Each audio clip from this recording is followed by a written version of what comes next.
Sleeper is the #1 fantasy sports app. It pays to know sports. Pick more or less on top players. Your first pick is on us, so start winning now. Play in Texas, Georgia, Minnesota, and 27 more states. Pick anytime across all sports, pregame or live. Over 10 million players are already on Sleeper. Make your picks count. Score up to 1,000 times your cash. Join today. Get up to $100 credit using the code FOREVER. Call your shot on Sleeper. Download now. Welcome into the Seahawks Syndicate, where your Seattle Seahawks are now world champions. Now, this is the first year we've done the Syndicate. I'm Dan Viens from Seahawks Forever. That's Bryce Coots from the Hawks Eye. That's Mookie Alexander, managing editor of Field Goals. Brandon Kane still working his way back from the parade, caught in a little traffic. Hopefully he'll catch us soon from the Hawks Nest. I'm not saying that maybe we should take credit or that we manifested the Super Bowl, but I do find it interesting, the coincidence, the first year we do this together, guys, spend time in training camp, and now here we are. The Seahawks are Super Bowl champions. Just quite quickly, Bryce, 72 hours later, have you processed it all yet? Oh, yeah, I've processed it, and it's weird because when I think back to Super Bowl 48 and that victory, the processing took longer for me to process that we had actually accomplished that, because at that point we had only had the one loss in the Super Bowl to Pittsburgh, which stung so bad. To then go through that process of like, holy crap, we're Super Bowl champions. This time it's more like after we got through that Rams game in week 16, it's like I expected this to be the end. Like we were going to win the Super Bowl. It was watching the parade just kind of finally finished. It was like the cherry on top of the sundae being like, okay, this is legitimate. Like, we have accomplished this. And then when you hear guys like Leonard Williams say, we're coming back, that's where my brain kind of switched to being like, okay, like we've got things to now accomplish going forward. And Mookie, you were there. This is going to be fun to get different perspectives. And when Brandon joins us, we can get his first-person account of what the parade celebration was like. But Mookie, you were able to be there through all of the media festivities during the week. And then Bryce, we can get some of your coaching acumen and how you saw the game from that standpoint. But Mookie, what was that experience like for you, getting to be down there all week and talk to the players and coaches and get a firsthand account of those guys as they were getting ready to play the biggest game of their lives?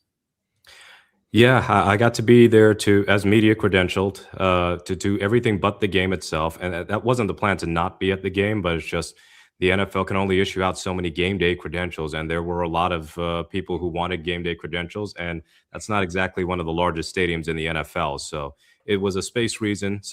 But the plus side meant I could be a fan for a day.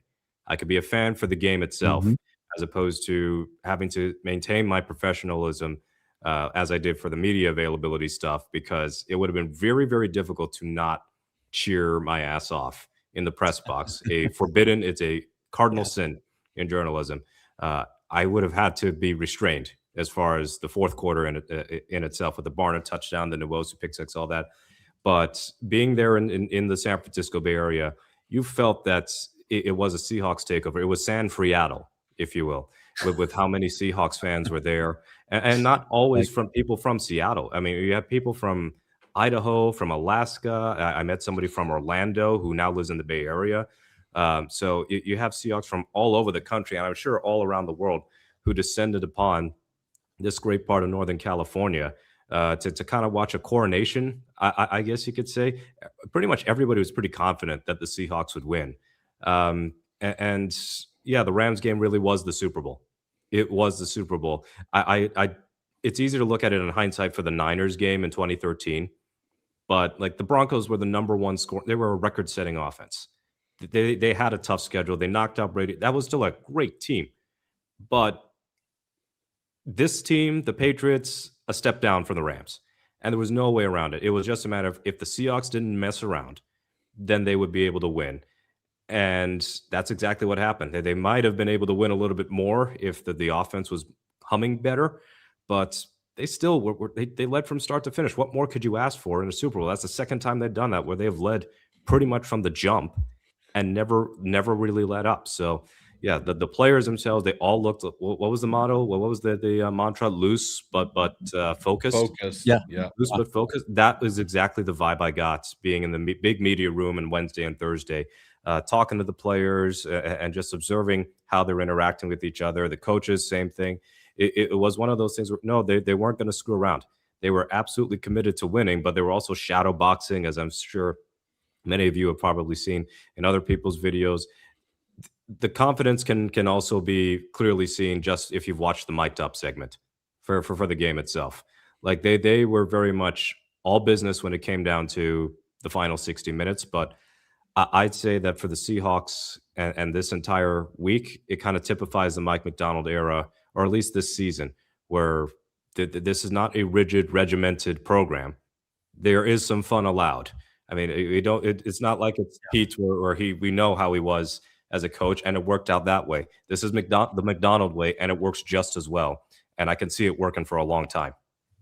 Some of the things, this is just a list of things we're going to get to tonight. We might get to all of them. We might get to some of them. We might add some new things in. We just like to kind of take it as the conversation flows, and you guys are a big part of that. And just to let you know, sometimes we try to get through some of our topics first, and then we lean into the questions and comments. I'll try to be a little more consistent this time about throwing some of those up during the show. Of course, super chats get priority. And just a reminder that still having some connectivity issues on my particular channel, Seahawks Forever, in connecting YouTube to the third-party software we use to stream. What that means is I can see all your comments. I get all your super chats that are going to my channel, but I just can't show them on the screen. So if they come through, we'll shout you out verbally, and as much as I can, I'll try and type up a banner and throw it up there so you get recognition for donations, because we always appreciate the support. I've got a couple images throughout the night too that we can throw up and just kind of take us back a couple of days. This is my favorite one right here. It just feels so goddamn good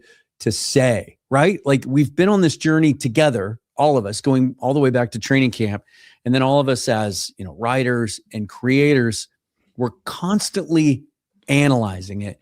And I'd like to get your guys' thoughts on that. I know for me personally, because I'm always in that frame of mind, right? Where I'm trying to step back and look at everything objectively so I can analyze it as thoughtfully and as objectively as I can, because that's my goal in how I present my content. It does make it a little easier to weather some of the highs or lows, which for me personally is why it kind of was hard for me to wrap my head around the fact that they really were in the Super Bowl in a year that none of us really expected it. And it kind of took me a few days to wrap my head around the fact that it's real. I agree with you though. I think it was Bryce, you said it, that the parade kind of took that home for me. That was fun to watch yesterday. Oh, it was so much fun to watch that parade. I really hope Abe Lucas doesn't have a concussion and is going to end up on IR in the offseason there. Like, I've never seen someone hit a sign so hard and almost react like, what did I hit? Like, what was the small thing? Like, he hit that. So, and you can hear the people yelling like, Abe, duck, and he just bang hits it. But the thing I thought that was also really, really interesting in comparing, because I went back and watched the 2013 parade and watched this parade again. You can sense a different sense of brotherhood between these guys. Not that there wasn't one in the 2013, but it was very much like offense was kind of doing their own thing and defense was kind of doing their own thing in 2013. And yes, they were on a team and it worked and everything. This team, there is nothing like that. It is one unit. They are one entire unit. And it really came out in the parade when you see, Sam and JSN and all these guys, just commingling with a DeMarcus Lawrence, Ernest Jones, Spoon, all of that. And I'll say this, that man right there on the screen, he is beloved in this city. Absolutely beloved. And the difference I'll say, and why I think there is a higher chance this group has of truly becoming potentially a dynasty, is because I do not believe that man, Sam Darnold, is going to let he's not ego driven. You listen to him even in his speech. Hey, give it up for the defense again. Like, he knows what his role is here. And I think he is the perfect mentality and quarterback for this team. I don't think a Geno Smith would have worked. I don't think even a Russell would have worked. He doesn't want the limelight. He's cool just doing his thing and letting everybody else take the limelight away. And it sure feels like if we thought that the monkey was off his back after, pick your game, week 18 against the Niners, finally beating them, or week 16 against the Rams, or the NFC Championship game. Now, to me, that felt like the moment, right? Because he played so well. We wouldn't have been playing Sunday very likely if not for his performance in the NFC Championship game. But yet there's still people that doubt him because he didn't light the scoreboard up and put up a huge stat line on Sunday. But here's what he did do. The narrative with Sam Darnold has always been turnovers, and he led the league in individual turnovers this year. That is a fact. But this is too. The Seahawks are the first team to ever go all the way through the playoffs and take home a Lombardi trophy without committing a single turnover. Despite the fact that his game Sunday wasn't the most dynamic statistical game, Mookie, do you feel like the narrative is finally put to bed? It will probably never be put to bed among certain analysts out there, just judging by the way people talked about his performance. Yes, but like Skip's irrelevant. The thing with Darnold's performance in this game is that I believe he made a lot of the right plays, but his accuracy betrayed him uncharacteristically. So, for example, the all-out blitz where he's throwing an out route to Cooper Kupp, like that's a throw that he can normally make, and he missed it. I actually don't fault him that much for missing JSN on that little scramble play where he evaded the blitzer beautifully because JSN only broke free very late. So, I mean, it would have been a great play. But for the most part, Darnold made a lot of very sound decisions. He chanced it early on, for sure. He certainly made some tight window throws where I'm kind of grimacing a little like, calm down, Sam. But after that, like the second half, I think kind of gets forgotten in terms of the performance because you got to split it. The first half, 9 of 22, 88 yards. I can't spin that as good. The second half, 10 for 16, I believe, for 141 or something like that, or 121 and a touchdown. Clean football. And the play before the dagger was the third down conversion to Kupp on Christian Gonzalez. And that was perfect timing, perfect throw. And the Barner touchdown, of course, was the icing on the cake. So as far as Darnold's turnover thing, I think we're going to have to live with the fact that he will take chances, and that means he will turn the ball over at times. He's not Russ in that sense, but you know what? I don't want another Russ-type quarterback, really. Like, it worked very, very well for a long time, and he got his 2 Super Bowl appearances out of it and a win.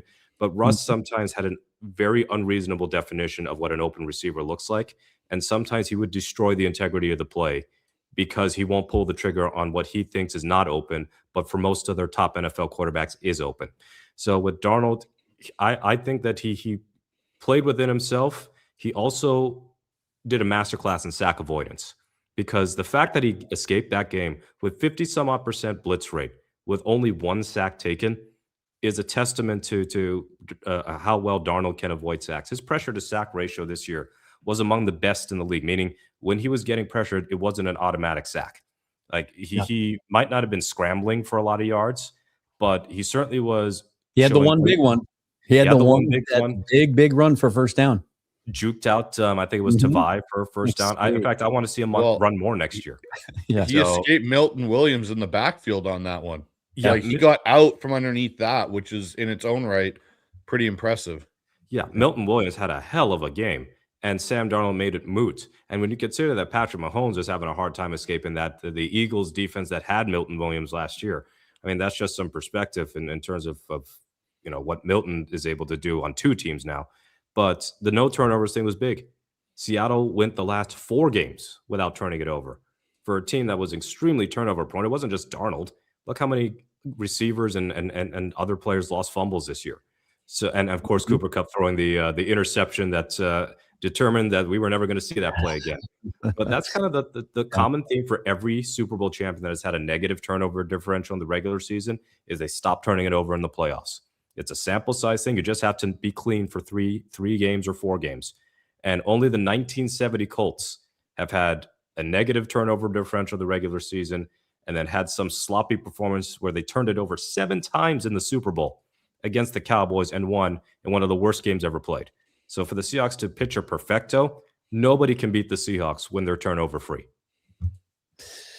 Now, Bryce, I want to ask you this. When you're watching the game on Sunday, such a big game like that, right? Your team vying for a championship. Are you able to shut off the coach part of your brain and just enjoy the game as a fan? Or are you watching it more as a coach would, like through those coaches' eyes?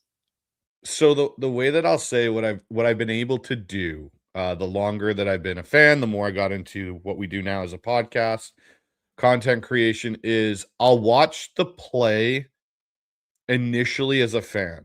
So I'll watch it just as any other fan would and get excited. But then the minute that replay happens, or they're in that little bit of that lull period, my coach brain will click in. And it'll be like, well, hey, they should have done this. Like, I wonder if they're going to do this coming back off of this. And it's just my brain starts going. And so for me, I was watching Super Bowl at one of the quarterbacks I trained. His family invited us over. So he's a diehard Patriot fan. His whole family are Seahawks fans. He's a diehard Patriot fan. And so me and him are sitting there watching the game.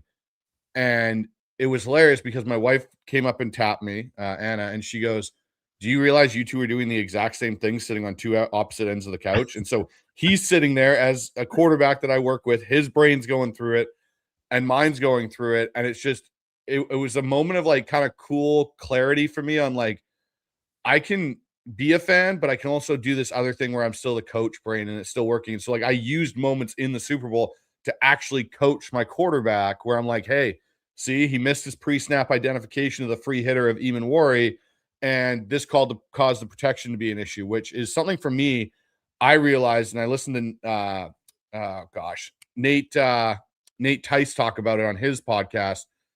The NFL has a big issue with defenses, especially Mike Macdonald's, that offensive coordinators are continually going to struggle with. And I'll talk about that in a bit, Dan, when you throw it back to me with some more coaching stuff.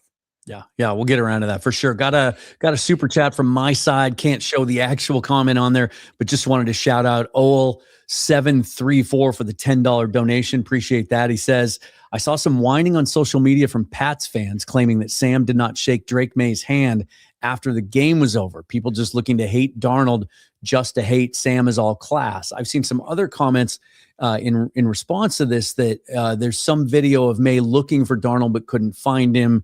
To me, speaking of the post-game celebration, like that's the moment where you really realize that like, wow, we just did it. But usually there's a moment in the game when you know, like Super Bowl 48 for me, it wasn't when Percy Harvin ran the opening kickoff back in the second half. A lot of people point to that as their moment, like, oh, that puts it out of reach. We just won the Super Bowl. Crazy things happen in Super Bowls. And so I tend to be a little bit more conservative with that. For me, it was the curse touchdown. What was the moment, Mookie, in this game when you knew we're going to win this damn thing? We're champions. So the moment I knew the Patriots were going to struggle to score was the second possession when Spoon got the sack. So I was like, okay, it's not going to take a lot of points to win this game. But the moment I knew the Seahawks were definitely going to win the game was the Chenna pick six. Because even though the Seahawks defense has been exceptional at holding on to sizable leads, they did blow that 20-6 lead against Arizona back in week 4, where they were in cruise control. And then, Marvin Harrison Jr. kind of mossed his Spoon for a touchdown. Seattle, Myers misses a field goal. They give up another touchdown. They're still able to win it at the end. So there was just something in the back of my mind going, no screw ups, especially with the way you gave up the first touchdown, like a sub 60 second drive, like no screw ups here. And as they're moving down the field, I think they were close to Seattle territory, if not past it. And Spoon timed his blitz perfectly. I thought that the ball had hit the ground when Chenna picked it up, but it turns out it didn't matter whether it was a fumble or a pick. The only thing it did was take away a sack from Devin Witherspoon because it was a pick. But that's what ended the game. That's when I could let my guard down and go, that's it. That's a wrap. That was the dagger, as Misfit says, because it was like the Malcolm Smith touchdown, but later. And instead of the Malcolm Smith pick six happening in the first half, you're going, yeah, it's 22-0, but that's still Peyton Manning on the other side of the field. Yeah, you get a pick six with 5 minutes left, 22-point lead. There's no quarterback in the NFL that can overcome that, let alone somebody like Drake May. So that to me was the moment that I knew that the Seahawks had this completely locked up, and it was just a matter of what the final score would be. Bryce, same moment for you? Nope. The moment for me where I realized the Super Bowl was over was Barner's touchdown. When that drive, I should say, when they went down the field, converted, and Barner was that open and they scored, it was like, it's 19. It was like, it reminded me very much of when going back and watching those good old like America games.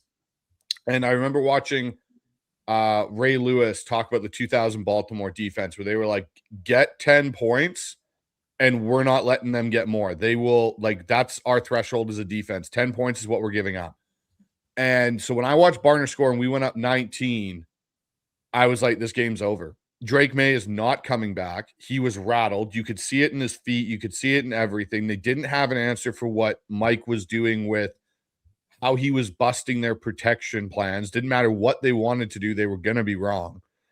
It was over. And the thing was too, is the way Michael Dixon was punting the ball, Man. like that you couldn't get out of it. Even if we didn't score another point that entire game, there was no way I looked at it and went, okay, yeah, we moved the ball a little bit and Dixon's going to pin him in the 5. He's going to pin him under the 10, like, and then make them drive the whole field. And watching that game, like, you take out the two, in my opinion, not to discredit May, like, he threw an amazing deep ball to Mac Hollins where it landed, but two kind of lucky play sequences where he gets it just over top of the triple coverage to Matt Collins on the deep end, and he catches it. And then Wollen's late getting over top of Collins because he's late on whatever the defensive call was because they went kind of quick, and he gets him down the sideline. Okay, that was it. Other than that, like, name a point where you looked at that team and went, yeah, okay, against Seattle, bringing pressure and not playing prevent, did they move the ball consistently? They never did. Yeah, even that touchdown drive, like, it took two remarkable throws to get him down there. The one to get him close. Bryce, I want your quick coach's eye on this one, because as I was watching it live, I couldn't believe the ball was completed. And then when you see the sky cam angle from behind May, he literally throws it to Stephon Diggs with 5 Seahawks around him. Kind of reminded me of shades of Matt Stafford and some of the throws we've seen him make. It was such a ridiculous throw. And then the perfectly placed ball, as you said, for the touchdown. But the throw to Diggs in quintuple coverage, was that a little bit lucky, or was that just a little flash in all the negative things that happened to the Patriots and their offense in that game of what Drake May can do? I think it's a bit of both. I think you look at it and you go, he does have the talent to do those things, right? Like, you saw the arm talent, you saw the ability to place the ball. But I will say, in that particular situation, that was bad read and just enough arm talent to get it into that spot. It wasn't like, yeah, he read it, he ripped it, and it was there, and it was like such a good anticipation throw. It was more like, holy shit, I see somebody down there. And I think the best representation of understanding that is if you've watched the NFL mic'd up of the game, which is out on YouTube, and it's like 40 minutes long, there's a sequence where you see Julian Love on the sideline. Yeah. Yeah, and there's a sequence with Julian Love where he's talking to Kobe Bryant, and he's like, hey, he's playing like a young quarterback, just like we expected him to. He's dropping back, and once his back foot hits, he's confirming and holding a second to confirm that someone's open. He's not throwing blindly with anticipation like Stafford. And that's where you see the difference between young quarterback that doesn't know what he's looking at versus veteran quarterback that actually gave us a challenge. Is that small second to 2 seconds of, hey, I have to confirm somebody's open. And to your point, Dan, there's 5 Seahawks there. He's not confirming. It's like, I'm hoping he's there because he's supposed to be, and I just put enough on it to get it there. Yeah. Mookie, what was your favorite thing about the whole game? If you could pick one moment, play, scene, your favorite thing. Oh man, I'm trying to think. I've only rewatched the highlights about 150 times, but just McDonald's mic'd up when they say the nonchalant, we won the Super Bowl, and then eventually we won the fucking Super Bowl. Yeah. I mean, just finally getting to see him be human for a few seconds. In case you were wondering if Mike McDonald actually swore or not, people, we've got it on tape now. Yes, we Pete would say we won the freaking Super Bowl. But with Mike McDonald, we finally got to see him be human for a few seconds.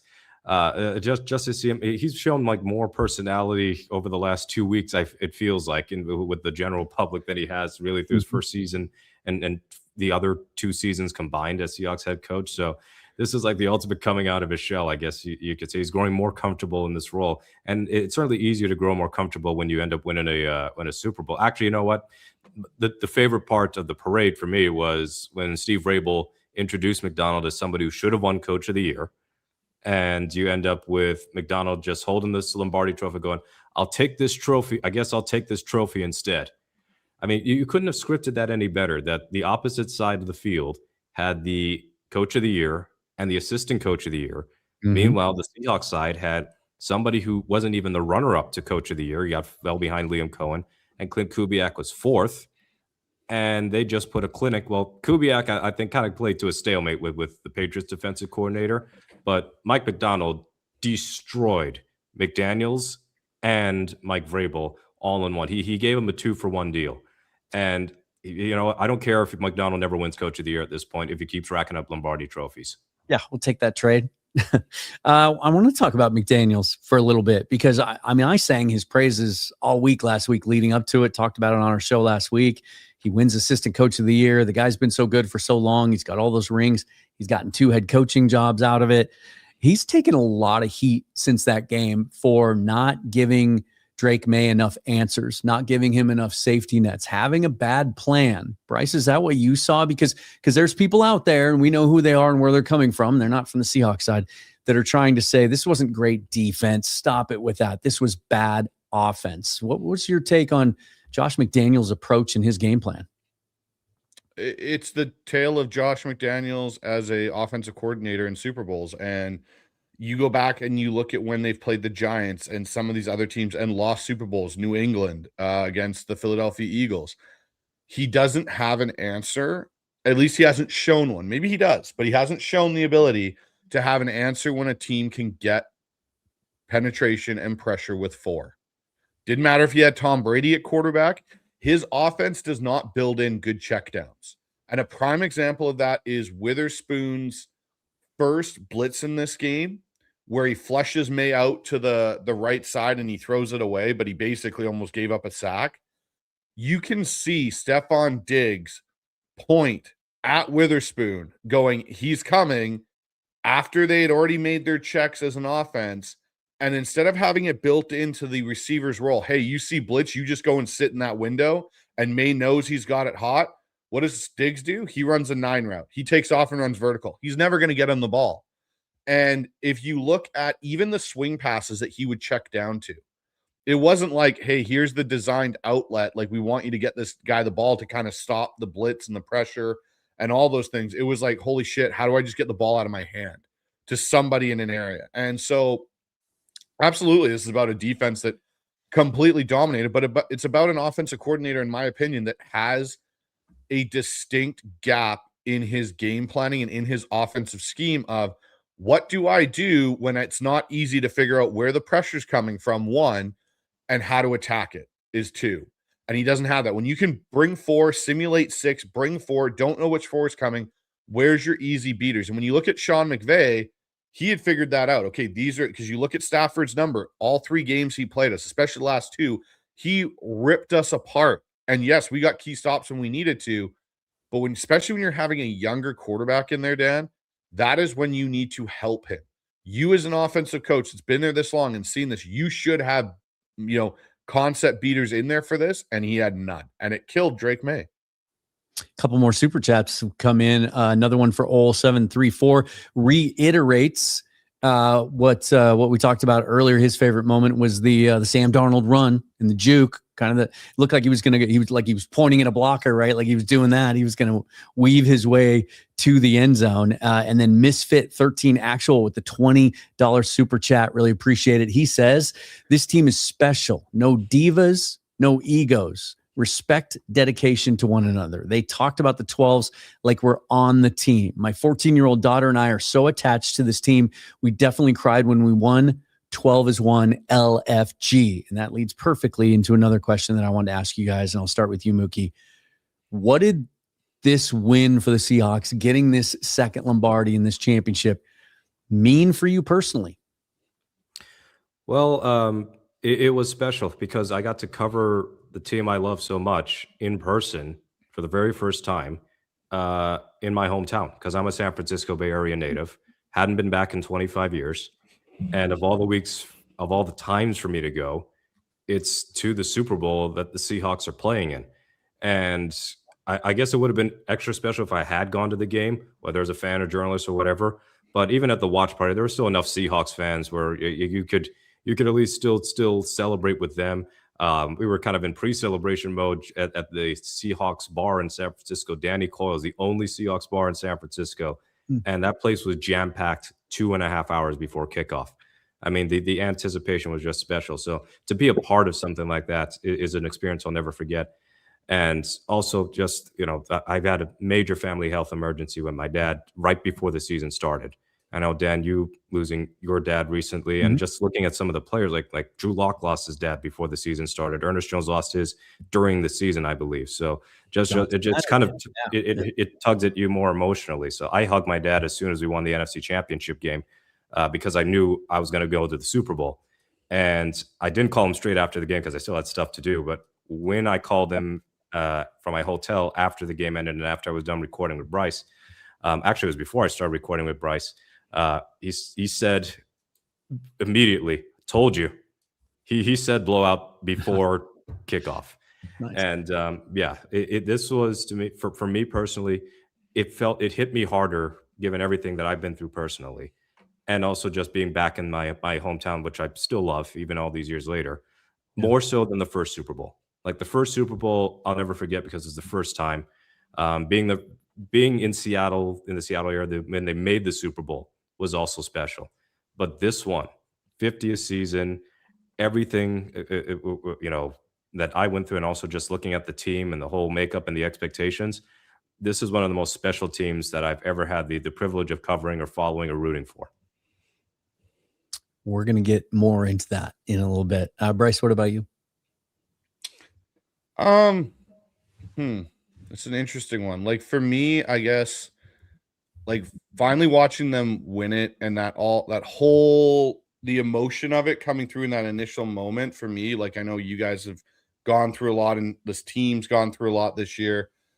For me, it was just, it felt good to have it end on a high note. It felt the whole thing, like if we had lost the Super Bowl, especially that New England team, it would have, I think, almost been more disheartening than the one that we had lost in Super Bowl 49, for me at least. Just because of how good this team is and how together this team is. And like, you see the different things. So like for me winning, it was fun to celebrate it with everyone that I was with.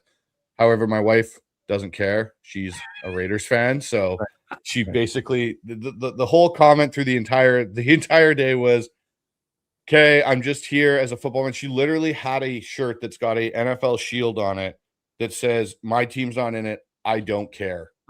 And that's what she was wearing the whole time. Stealing Mike McDonald's catchphrase. I know, right? And so it was kind of funny, but the best part of it was she hates the Patriots more than she hates the Seahawks, which is great for me. But yeah, no, it was just nice for this season to go the way that it did, with the, everyone picking us to fail and then us coming out on top.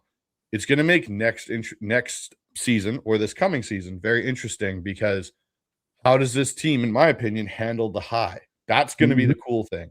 Yep. We're going to talk about what's next. Certainly. Yeah, for me, obviously losing my dad during the Titans game was, made this special. And I didn't get teary.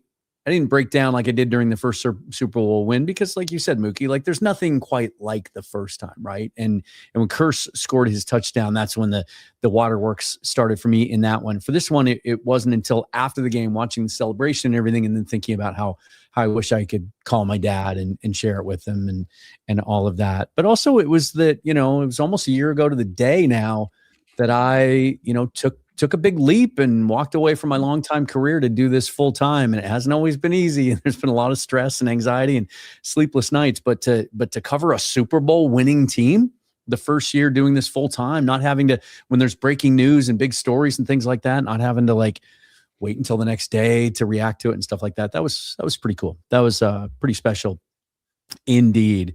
I also I didn't give my answer for favorite moment in the game, but it's all over my comments. And so I have to bring it up. Like, it's one play. And I don't even know how many snaps. I haven't seen the snap counts. I haven't really digested and gotten deep into the game. I know where you're going with this. We walked away for a couple of days and went out of town and stepped away from it. And then I'll be taking all that stuff in for the next over the weekend. But can we talk about Riley Mills for a second? Like that was it was his one play in the game that he made a splash. He wasn't active until 5 games left in the season. They gave him a couple snaps early in every game, and then he basically sat down after that. We all questioned whether or not they should even bring him back this year. Turns out today, we heard this from Curtis Allen, that the Seahawks will not, they get an extra year basically because he missed so much of this year. He'll be a restricted free agent after his rookie contract instead of a unrestricted free agent. But I saw the quickness from him. I saw the get off. I saw the lateral movement. I didn't know he had this kind of power. That's one of the most dominant physical sacks I've ever seen from anyone. I legitimately thought when I saw him do that JJ Watt had stepped into a Seahawks jersey. That is literally what I thought. I was like sitting there 98, 99, super close, and he's playing inside, and just watching him take Wilson back and walk him back into Drake May and just grab them both. That was the other impressive. Like, you literally grabbed Drake May over top of Wilson and tackled them both. And I was like, that was Riley Mills. Did JJ Watt read or something? Decide, yeah, right. And I was like, did JJ Watt like secretly possess Riley Mills in that one play? And we were getting a prime JJ Watt Super Bowl moment that he wished he had ever had. Because it was so unexpected, right? Like a bull rush. Because even when we had seen him play, he'd seen the quick rep in that Rams game in week 16 where he almost got the tackle in the backfield and how quick he is. I'm like sitting there and I'm going, he might be and I said it to you guys, he might be our biggest acquisition in 2026. And he's already on this team. Yeah. Mm-hmm. When you look at this draft class, like he might be the best. He might be better than anything we could get at 32 in this upcoming draft.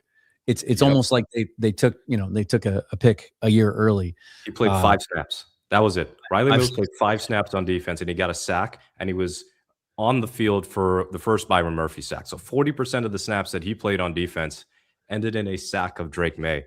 And he wasn't lying when I spoke to him on I think it was Wednesday, the Wednesday leading up to the Super Bowl.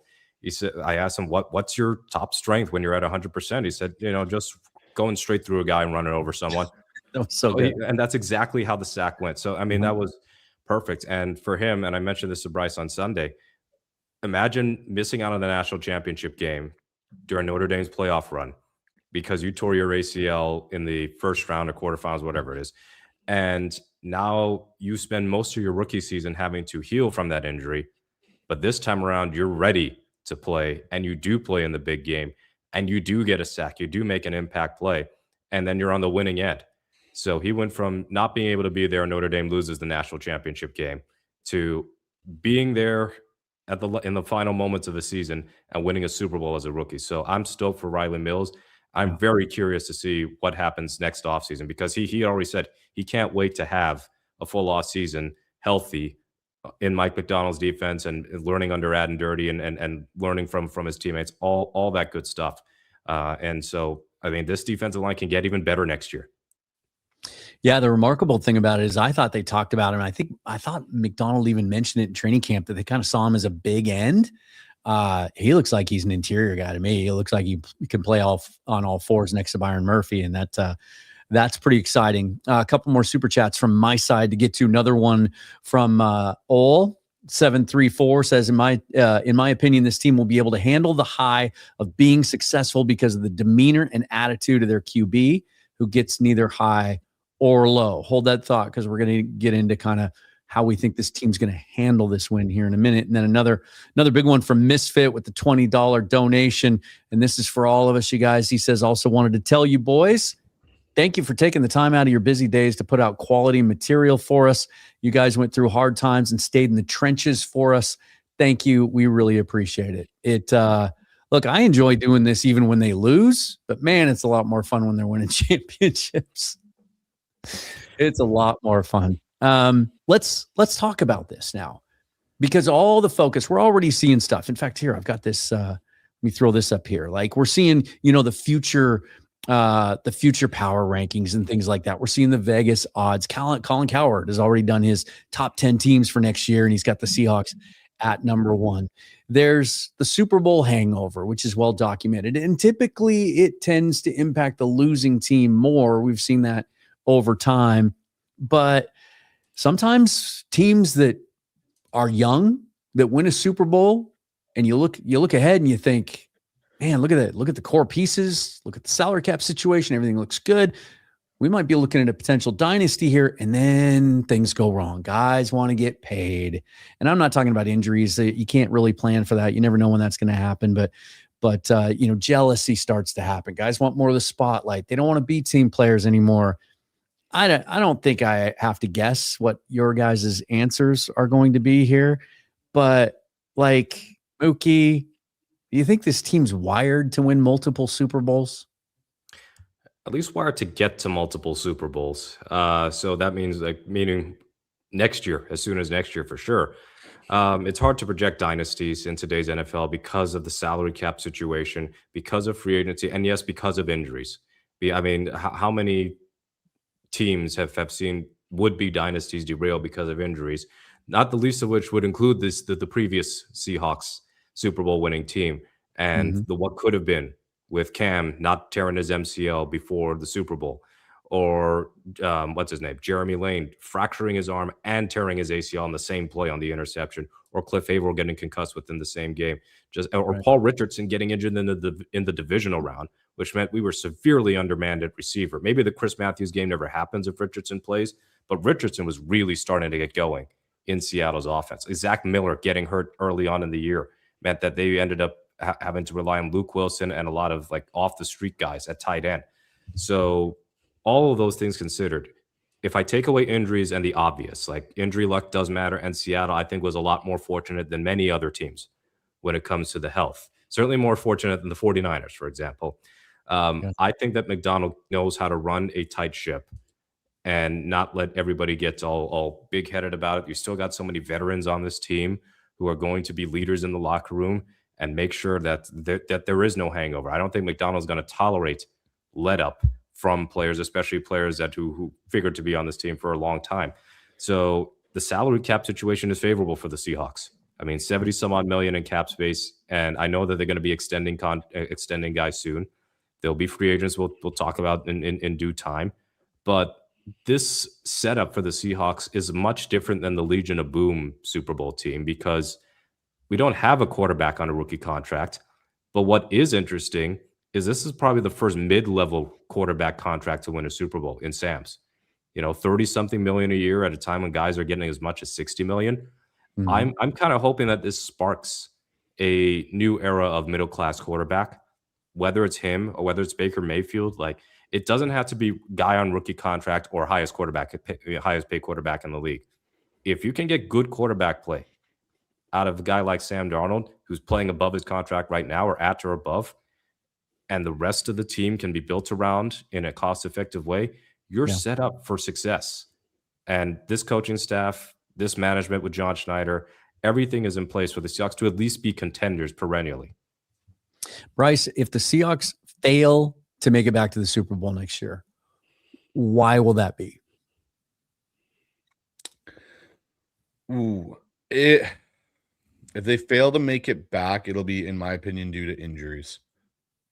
That's where I think will be the biggest thing. I don't, some people are worried about the offensive coordinator change that I know we'll talk about here in a few, but I think injuries would be the biggest thing. And injuries, not just in general, but I mean injuries to key individuals for extensive period. You go back and look at the 2005 team that went to the Super Bowl and lost to Pittsburgh. The following year, outside of losing Steve Hutchinson and they added Nate Burleson, they were still a good team. They still had a lot of those same pieces, but you ran into injuries. Matt Hasselbeck missed, I think, 4 games or 3 games, and Sean Alexander missed a bunch of time with a broken wrist and then foot problems.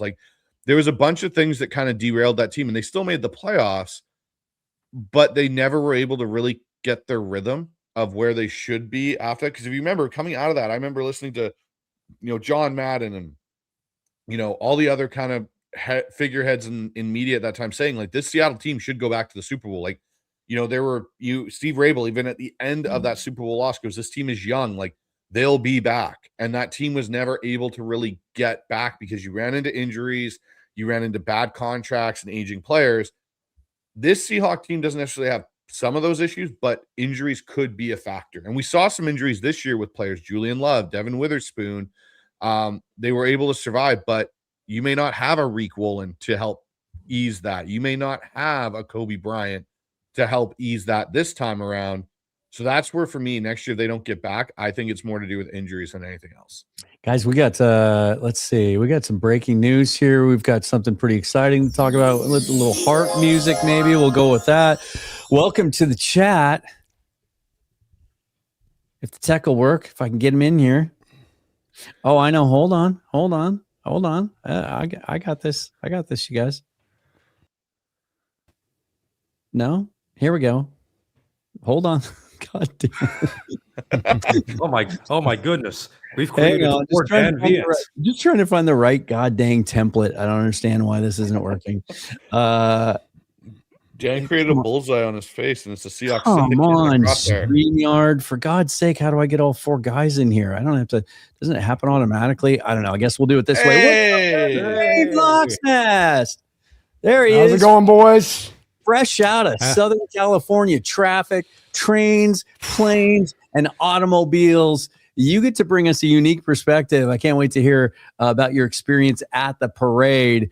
But just let's play a little catch up here. What have the last 4 days been like for you? How did it feel to have the team that you cover full time as a content creator win the whole goddamn thing? It's the dream, man. And it's not a dream that you just have that you hope would be the way it can go, but it's absolutely, this is the apex of where you want to be as a fan. And not only that, it's really, I fall back into becoming a fan. That's really where I found myself the past couple of days. Yeah, I do the content creation and we cover these teams, but it's just been as much as just kind of just, like laying in the pool on your back and just kind of letting it all kind of wash over you a little bit, because it is so hard to be seen and so improbable. I think that's the part that I turn over these last couple of days. And we talked a little bit about it last week, but that this was a team that was not supposed to be anywhere near the vicinity of where they've been able to arrive at. And to get there and to be one of the few Super Bowl teams in recent memory that's done that in that way and has gone from that back end to that front end, to do it a year ahead of time, to do it with a team that's third youngest roster in football. You're both reveling in today and you're going, it's a little bit of the shades of Legion of Boom era where you're like, it feels like we're just getting warmed up. And we know that can come crashing down quickly, but it just is, it's a celebration across the whole landscape of it when you just take that whole thing into account. It's not just the winning of the Super Bowl, but it's all that went into this, all that this can be going forward. And I've been on cloud nine and I haven't gotten off since Sunday, Dan. You joined us just in time. We took care of all the rehashing for you. So now we can just kind of talk about some fun stuff. You got in just as we were about to shift to what's next. And the first thing is everybody wants to talk about Dynasty and everybody wants to talk about back-to-back. And this team, and you already touched on a couple of the reasons why, that like the list of reasons this team could and maybe even should be back to several Super Bowls over the next upcoming years are plentiful. But just in your view, with everything you've seen, how this team was built and how they've performed in the last 6 to 8 weeks, especially, how sustainable is what we saw on the field Sunday and the chances for this team to remain a contender and win multiple Super Bowls moving forward? I kind of came in right at the end where Bryce talked a little bit about injuries. It's really the only thing that can come into play on this. The guys that you're losing are not going to be as great. I mentioned we did not have anywhere near this cap space back in 2013 when we won the Super Bowl. You had some cap space, but it was going to get eaten up by a couple of guys in big contracts, and that was going to be it. You're going to have to make some hard decisions. And this team's not going to have to really make hard decisions in that same vein. They're going to maybe lose a guy or two here, but I think that they can find replacements for what they're going to lose production-wise. And the fact that you are that young team, that you have that cap space that you're sitting on, Mike McDonald's only in year 2 as a head coach. Do we not think he's not going to continue to get better as a head coach with the more time he has to learn this process and develop himself into it? He's got an insane amount of buy-in from these players. I almost get the impression, I don't know if you guys did, but it was just like, these guys didn't want the season to end. I can't remember a Super Bowl champion that was talking about it like in those regards of like, kind of like to go back to practice on Monday. It's a shame it's got to end. And it's like, that tells me that hunger is still there roaring along. And so the big worry I had was, okay, what happens if Leonard Williams and DeMarcus Lawrence and maybe we even throw one extra in there, like Cooper Kupp decides they're going to retire? Versus what happens if we get all three of these guys back? And Leonard Williams indicated at the Super Bowl parade, of course, that he's going to be coming back, which was great news. But these are the little tiny things that could really knock this team off of its spot. Bryce said on the injury front, or the fact that you have retirements. Aside from that, this team's going to be able to cook it up into the future really well, and they should be even a stronger team next year, quite frankly, across the board. And I can't see it. I don't see the pathway, Dan, for how this thing goes off the rails. Yeah, and even Kupp came out and he's already looking forward to OTAs. He's like, hey, we're behind. Like, we're going to take some time to recover, but we're behind. Like, we got to get rolling here because it gets started pretty soon. And you guys have all mentioned it. Like, I'm wearing my little MOB shirt here, available in the merch store. On sale for $16. It's the way they've entrenched this culture and the togetherness that you guys have all touched on just seems next level. It really does. Like, even that collection of talent that we had in 13, 14, 15, you always, maybe some of this is skewed in my memory by what we saw happen afterwards and 2020 hindsight. But even then, it just, you had a sense that there was some volatility there, right? That the personalities were so strong that Carroll had to do a lot of heavy lifting to keep it from going off the rails at times. And we even saw some of the cracks of that start almost immediately after the Super Bowl, with the Seth Wickersham story and some of the things that were happening behind the scenes. It feels like they're just getting started. It really does. And the number one way that you can ensure that you guard against some of those things, like injuries, and Bryce, you mentioned, or if you have a guy or two that starts to get a little outside the lines of where the organization wants them to be mentally, is you just keep adding talent and you just keep creating opportunities for young guys. And we've seen that this coaching staff will give those opportunities to young guys. We saw a bunch of guys carried on the 53 this year that never really contributed on game day that we think have potentially bright futures. Guys like Jared Ivey and maybe Connor O'Toole and Nehemiah Pritchett and some of the young offensive linemen even as we move forward. And that's where, how can we even, we've talked about him a lot, talked about him last week. He won Executive of the Year finally, and that's all great. But to try to put into words in the last 2 or 3 years, especially what he did in shifting his drafting philosophy in 2020, 2021, and then how he handled the change from Carroll to McDonald. This guy is on an epic heater, and I'm kind of more excited to see what he does this offseason with what he has now than what he's done in the past. What about you guys? Kind of wonder if he gets Rosemond on the trades, don't you guys? Like Howie Rosemond, where nobody wants to trade with Howie anymore because they just keep getting trade rape. Screwed. Yeah, I agree with you. Yeah, the Denver Broncos are not going to come calling anymore because of the Russ trade. Yeah, I'll tell you what, I'd say. Don't forget Earl, Mookie. Yeah, don't forget Earl. That was the origin. That's the origin story of Trader John right there. I think that this Super Bowl win officially closes the book on the Russell Wilson trade. And what I mean by that is, yes, they already had the haul from getting Russ out of Seattle and into Denver and getting Charles Cross and getting Devin Witherspoon and all that. But of course, through the first 2 seasons, they were staying afloat, but they weren't exactly a good team yet. And what was lacking? 2 things. Offensive line play had to be better. And they really didn't have an undeniable franchise quarterback. As much, I'm sorry for any Super Geno supporters listening, but that was true. They clearly never were fully committed to Geno. You've got, to me, a franchise quarterback in Sam Darnold, at least through the next 2 seasons. And maybe he'll be, one of the exceptions as far as getting an extension this offseason. You've got an offensive line now, and it's one that's been drafted and developed. The only guy who hasn't been drafted by Seattle is on the starting lineup is Jalen Sundell, and he was an undrafted free agent rookie for Cleveland, and he failed his physical, and he was able to land in Seattle. So as far as I'm concerned, he's more or less homegrown because he got to go through an offseason here.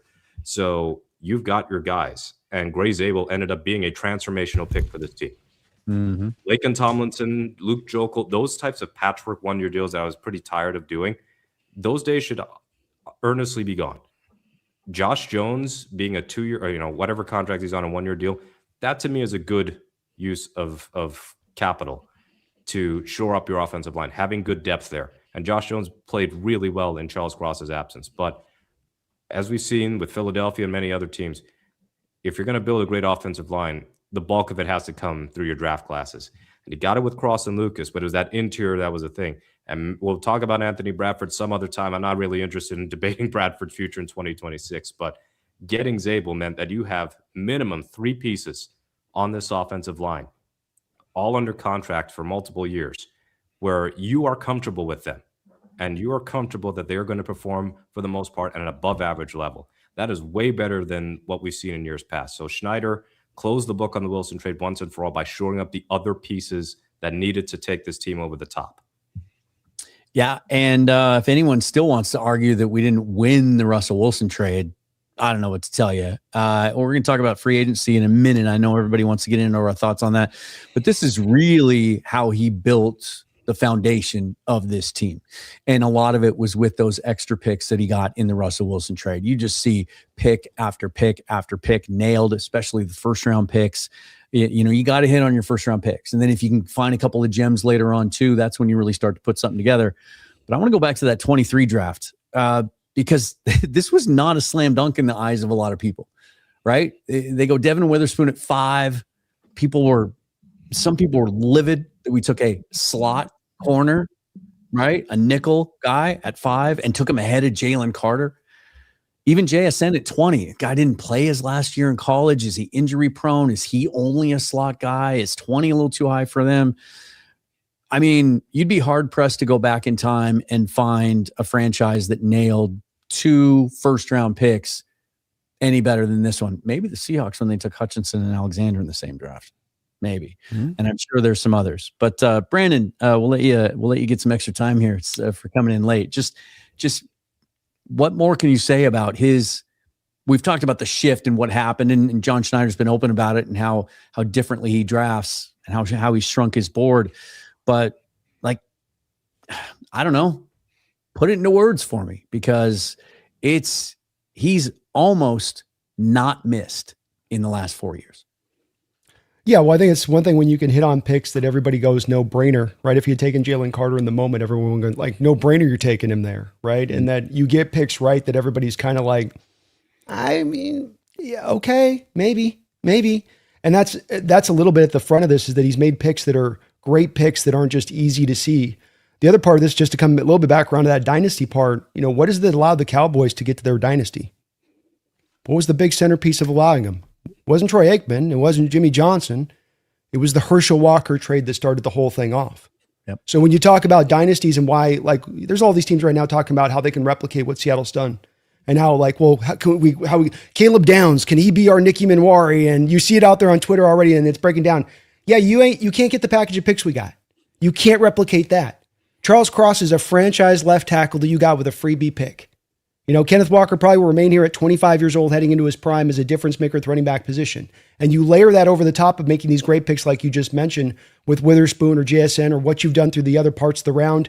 And you also mentioned a key point to this that makes John so awesome, which is it's not just he's just brilliantly minded.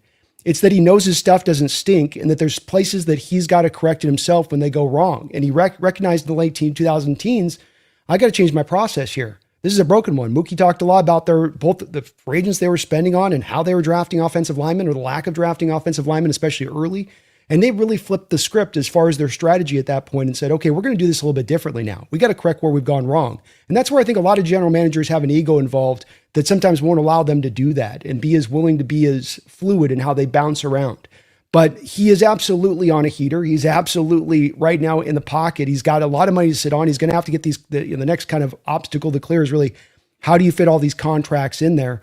But even that was not one of the problems during the Legion of Boom era. You got Michael Bennett and Cliff Averill and Marshawn Lynch and Cam Chancellor and Earl Thomas and Richard Sherman. I can go through the litany of the list, right? Where he was basically able to almost keep the whole band together. You may lose a guy or two or here over the couple of years, but he's got so much money now. It's so well set up in advance. He's done phenomenal. The fact that he did this with $80 million of dead money, and how many Niner fans are squawking about the fact that, well, we had to sit on $100 million of dead money this year. Yeah, the injuries. Yeah. But it's also the $100 million of dead money. I mean, who can compete with that kind of money on the books? Well, we had 80 and you cleared it. So it's the wildest part of the Super Bowl. You did this a year early. You cleared bad money off the books in the year that you won the Super Bowl a year early with one of the youngest rosters in the entire NFL. And now your books are absolutely spotless clean going into the future. I mean, it's definitely going to be one that's going to be hard for me not to be gassing people up as we go forward. And this guy, he was a second round pick, but my goodness, MVP of the Super Bowl. And Bryce, I see the reaction there from you. Let's talk about this guy for a minute, because we talked last week about how we've seen a different Ken Walker the last 4 or 5 weeks. And really the shift, I think, can be traced back to the change in running back coaches. Kennedy Palamalu was let go, it seems like now. I think we've gotten enough confirmation to be able to say that with confidence. Justin Outen took a bigger role in coaching the running backs. We saw him get more decisive in his choices about when to stick his foot in the ground and pick a lane. But I thought I was seeing Le'Veon Bell out there on Sunday. He took it to a whole different direction and a new level in a way that we've never seen him do before, in how patient he was as a runner. 100%. And there's one thing, if you actually go back and watch this season and watch just K9, I did it because something I noted, and I don't remember if I mentioned it in Mobile when we were all together. His stance changed in the backfield at about week 14, week 13. So earlier on with Coach Palamalu there, he was very much hands on knees, typical running back stance, right? Like very much leaning forward. Ken Walker is not a very big individual as it is, right? He is a smaller running back.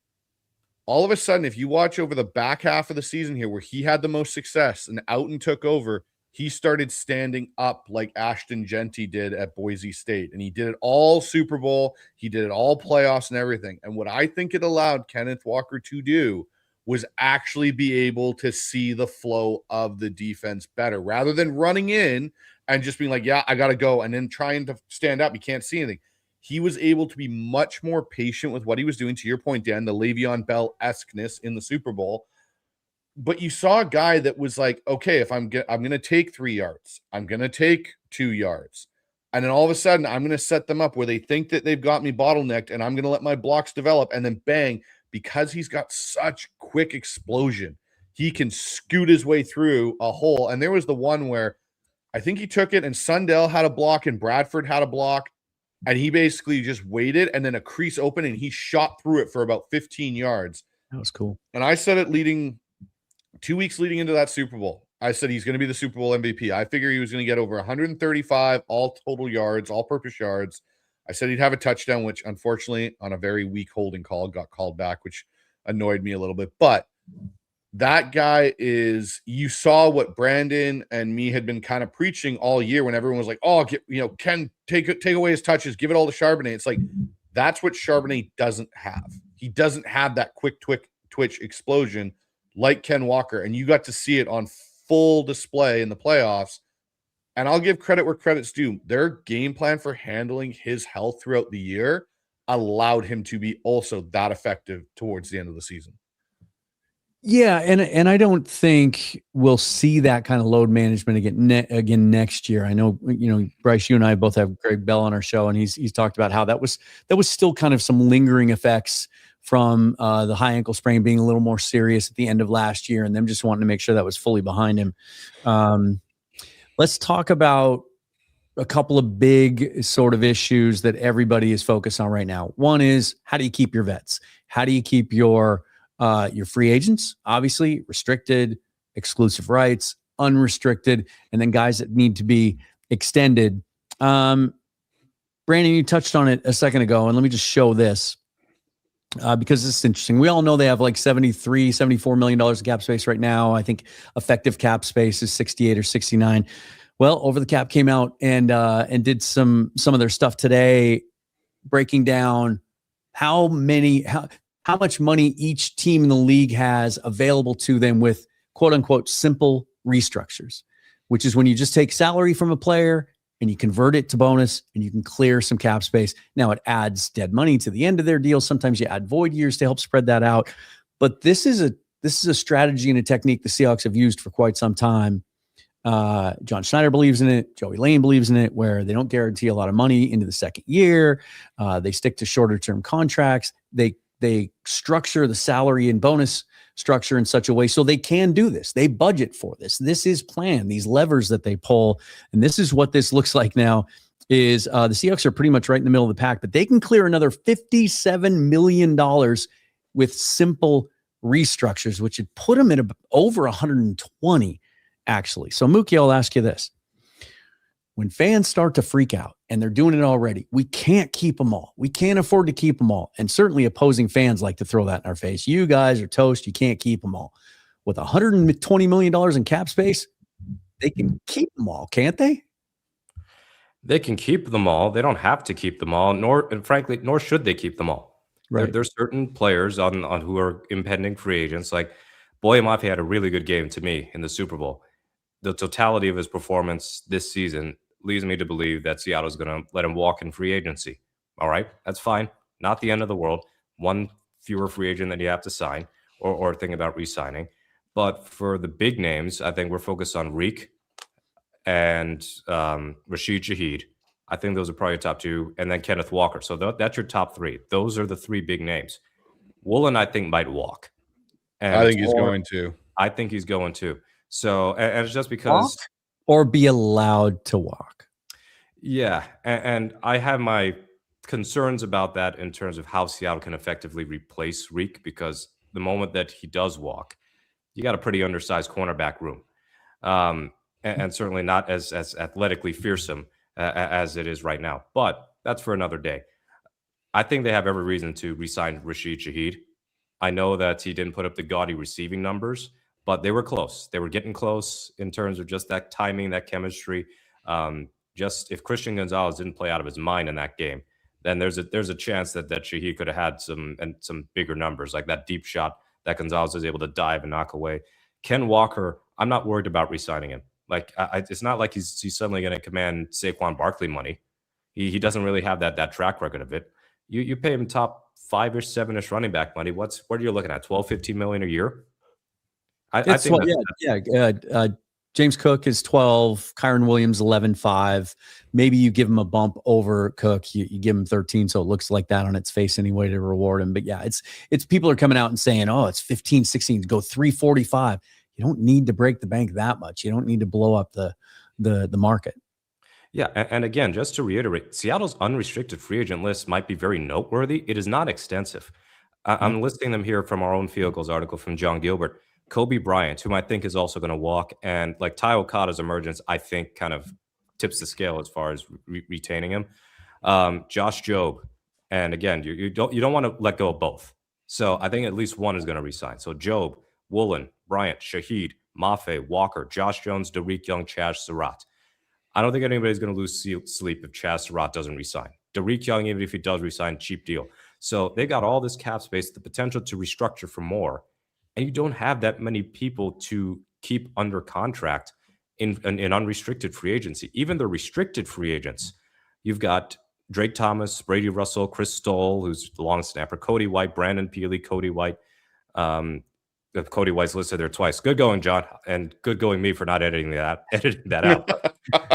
Jake Bobo and AJ Finley. So the reason why we can be so bullish on Seattle is I did not list like 20-something unrestricted free agents there. I listed a handful with all the cap space that they have, such that they should be able to re-sign some of their key free agents and still make their contract extensions for key players, and so obviously sign their rookies whenever they have their draft class. And maybe this is, in a way, a good reason why only having 4 draft picks is coming up for Seattle, because that's less money you got to allocate to rookies right now. Mm-hmm. Even if they trade down, add picks, like I don't think they're going to have any more than 6 draft picks. And you're already saving money by drafting with the last pick in every round. I mean, that stuff adds up, for teams that are tight. Brandon, who's the biggest priority? If there was one guy that the team could get done tomorrow, who would it be? Kenneth Walker by far. And that list that you brought up, Dan, if you have a chance to bring that back up, what's interesting of note about that list is only one team has more cap space than you have those teams above you. So essentially those teams above you on their ability to restructure deals have currently less cap space than you have. Only one team has more cap space and an ability to restructure this place. So as far as, your ability to flexibility, move around on this, and I got a name for you, by the way, Mookie. I'm gonna make your heart content tonight because I know you're worried about that bigger cornerback. Okay, so I got your guy. It's Marlon Humphrey. He was in the Super Bowl parade. Okay, Brandon is on the same wavelength as me. He's been stalking Mike McDonald for the last day. Yes. Done. One replacement, big corner. So that came out. I saw it yesterday during the parade festivities, or somebody like screen captured it and showed. That's weird, right? Unless there's something more to it. Like, he didn't just come out here. They're going to release him. Sunshine. They're releasing him. They're releasing him. Yeah. They've already kind of set out they're releasing him. And he was here actually before the parade. He had got to Seattle the Super Bowl Sunday and was walking around, and people were like, why is Marlon Humphrey in Seattle? He's as soon as I saw that, and I'm like, Marlon Humphrey's going to get released. Marlon Humphrey's best years came with Mike McDonald. Absolutely. Woolen's going to walk probably, because even Woolen's agent put out, I don't know if you guys saw the Instagram post of Woolen and him walking, being like, okay, got the ring. Now we're on to better things or next chapter or something. And it's like, okay, I got a feeling Woolen's walking. So to Brandon's point, I thought the same thing. I was like, Marlon Humphrey comes in, Reek Woolen goes out, revolving door. We have our big corner. Yep. And I don't think he's going to cost that much to do. Exactly. I don't think he will. It's this because the Seahawks have now entered that territory, right? They're the team that now guys want to chase a ring. This is where you come. The culture's great. The foundation's young. They need some. They've seen the value of what veterans can add to this team. If Ravens release Marlon Humphrey, I think he's a Seahawk. Yeah, I'd rather they're just not. I'd rather they do that and also not re-sign Tyler Linderbaum, and then we got the best of both worlds. But that's for another day. As far as Jalen Sundell is our center.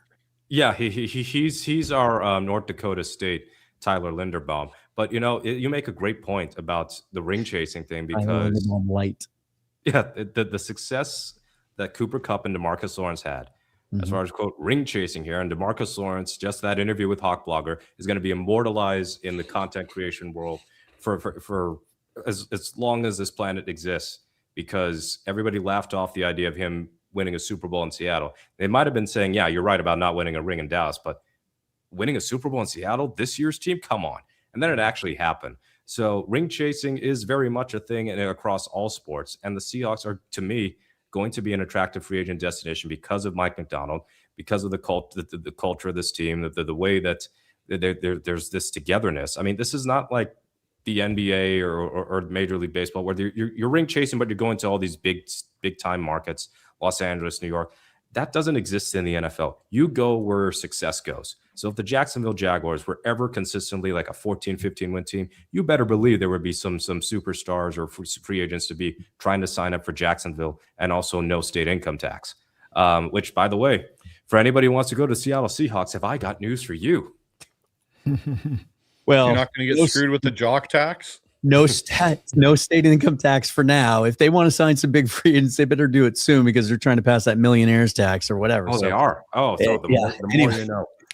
Oh, Lord. Get your shopping down here in Oregon, where there's at least no sales. Cody Allen needs to be paying some money to try to lobby against that.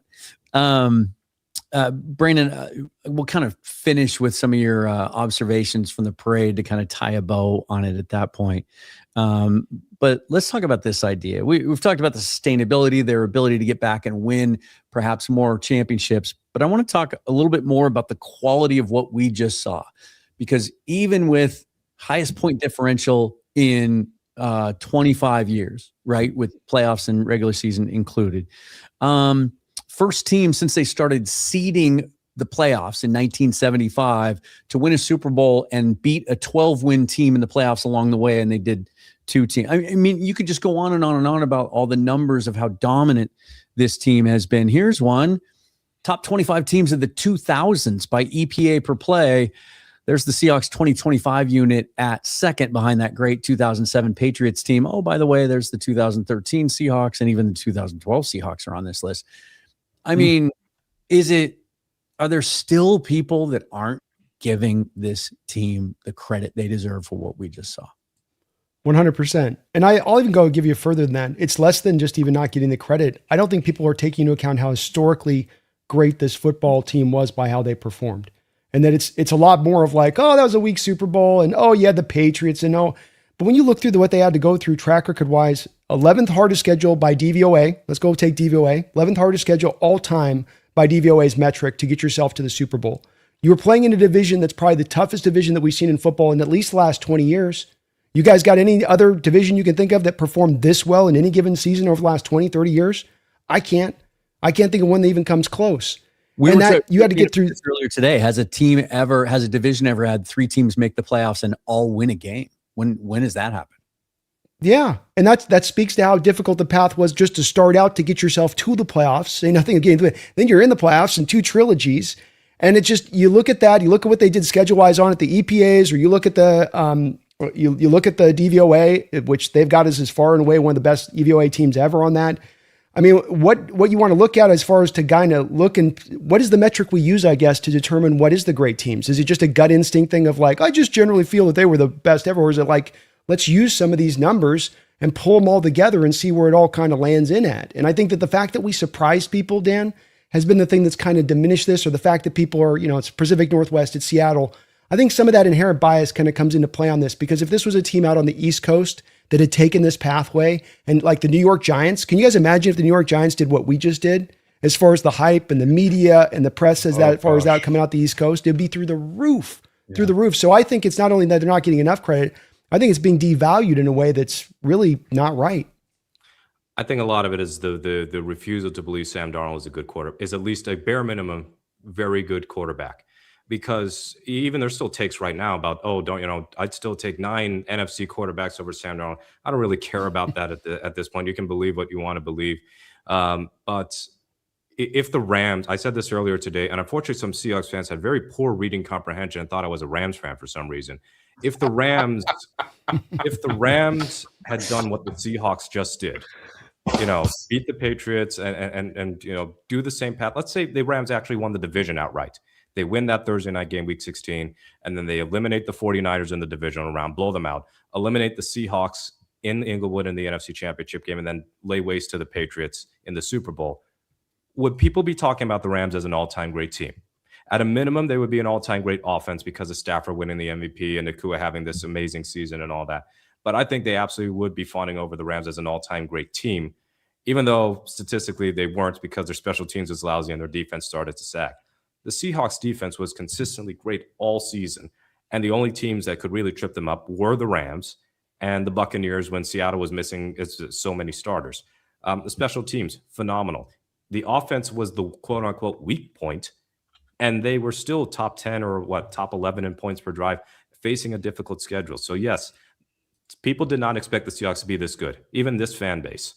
It's different than when the 2013 Seahawks won the Super Bowl, because they were expected to be contenders because of how 2012 went.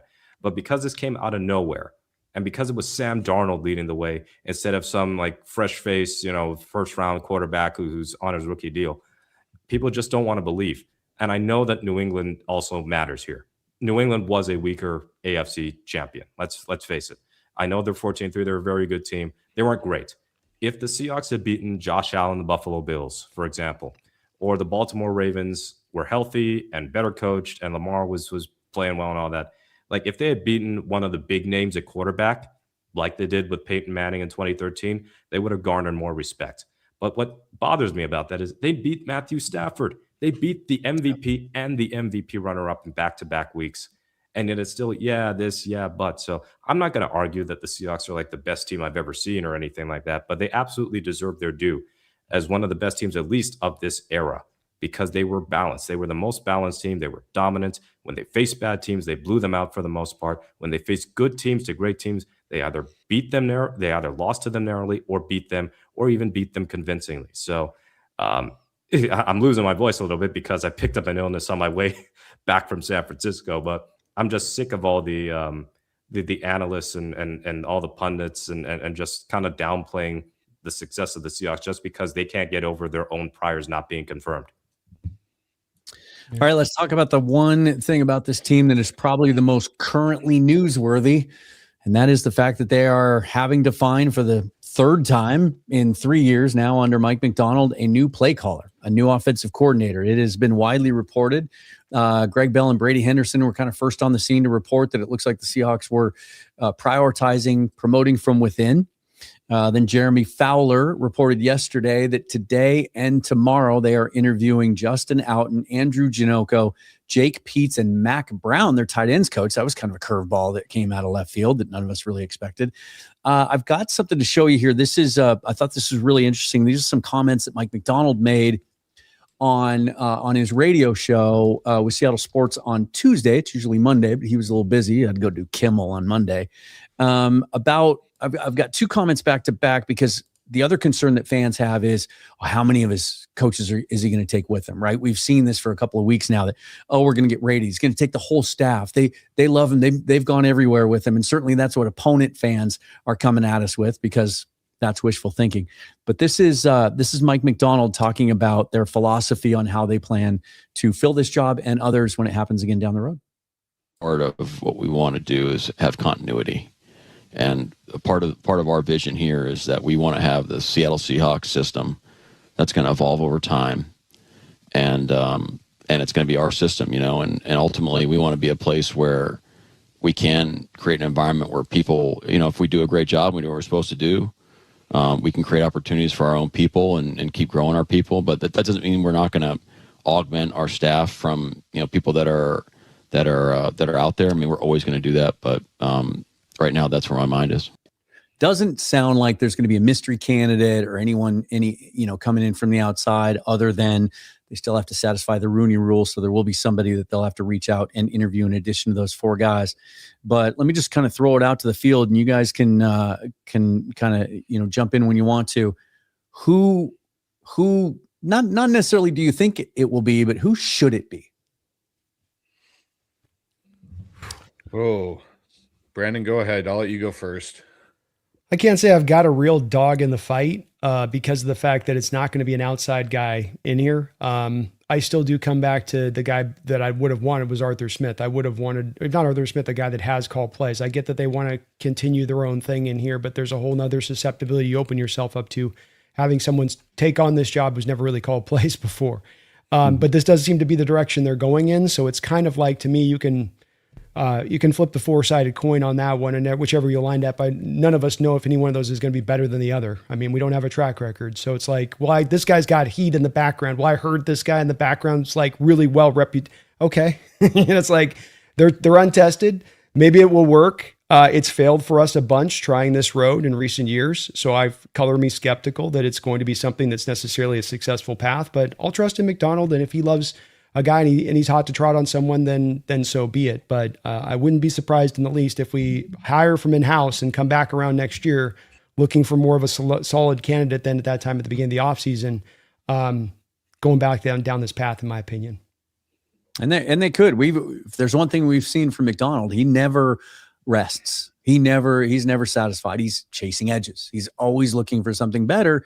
And if, to your point, if they elevate, let's say it's Andrew Janocko, and the offense kind of is inconsistent, never really gets to where McDonald wants. He's so clear in his vision.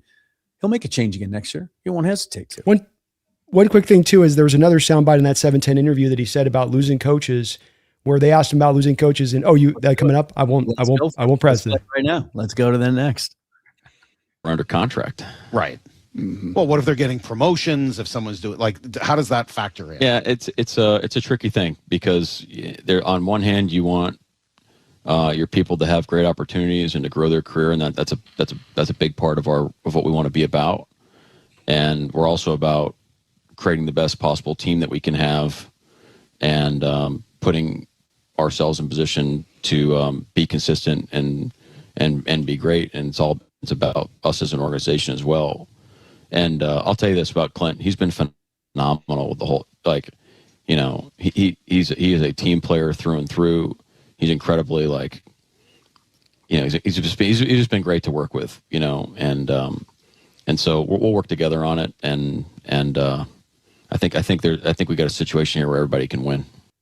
It sure does not sound like we're going to see a mass exodus in the staff. And this is consistent with some of the things that we've seen reported over the last couple of weeks, that John Benton isn't a given to follow Kubiak. He's had a long career. He's followed a lot of coaches. He's been on staffs that have gotten fired before. And I mentioned Benton because I think that's the one guy that most people want to see stay, because, we finally saw that offensive line become competent and at times pretty damn good. He's, do you want to go do another rebuild with another brand new offensive line? It's the worst offensive line in the league. You're starting at the bottom again. Or do you maybe want to hang around with your average age 24-year-old offensive line that just won a Super Bowl and try to build them, make them even great, take them to the next level and win multiple rings? I don't think John Benton's going anywhere. No. I look at it this way. If I was to bet on two coaches leaving Seattle, it's Janocko and it's Dennison. I don't think Peets goes anywhere. I don't think Outen goes anywhere. I don't think Benton goes anywhere. I think, and the other thing is interesting, who they interviewed today in Las Vegas is the receiver coach from Seattle. I think there's, kind of just even by listening to Mike's tone in that interview, it's yeah, I'm really happy for Clint, but I ain't about to sacrifice my, what we've built here and what we brought in the process I started last year, because you want to leave and jump ship and go to Vegas and be a head coach. Like, good luck to you. Wish you all the best.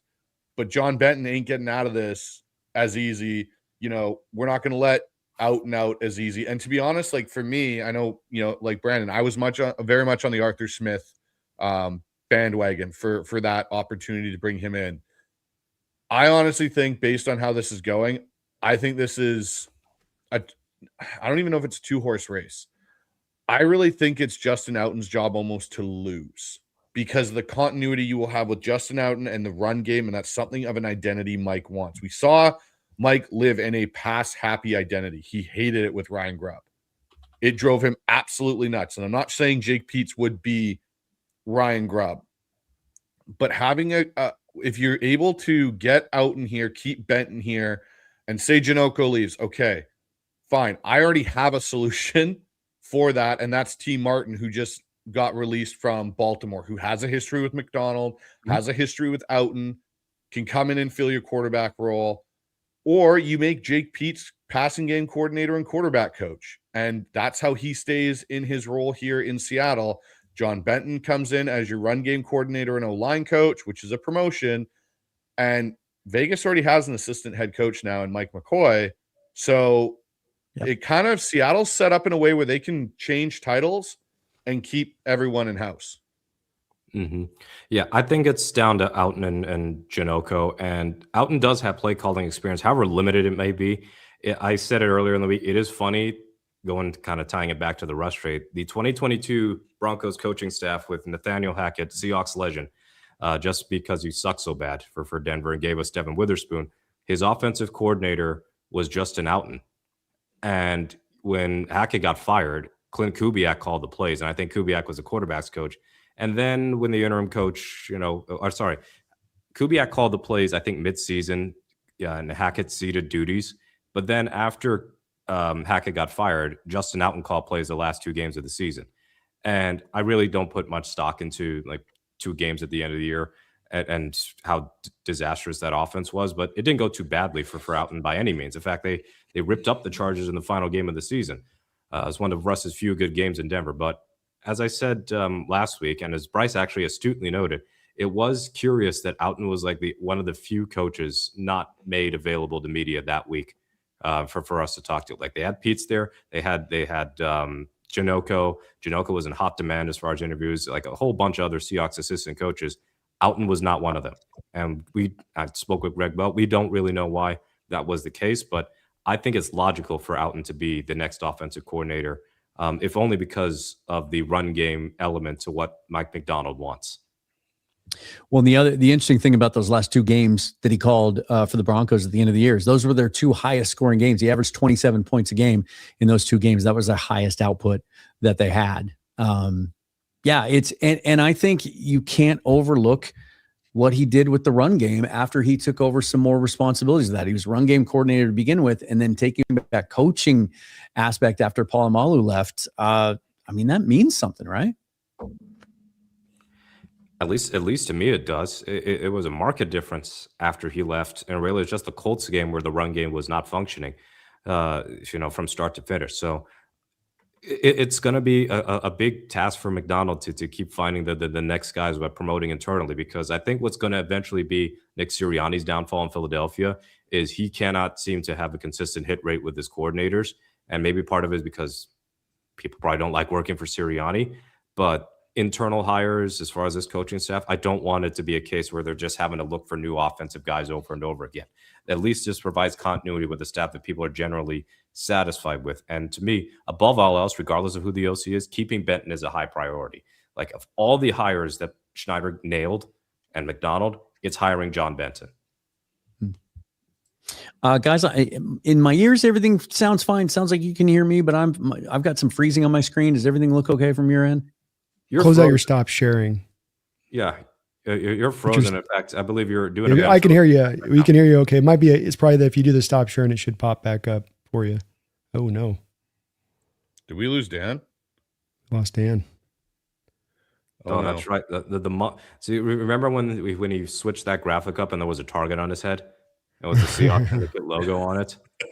Oh no! Hey, at least it isn't my problem. I'm finally hardwired in, so it's not me anymore. Hooray! Connection steady, dude. No blips, no chips. I know, right? And I'm happy now. I'm like, whoo! I can run this, and I don't have issues. Yeah, I think the job is finished, everybody.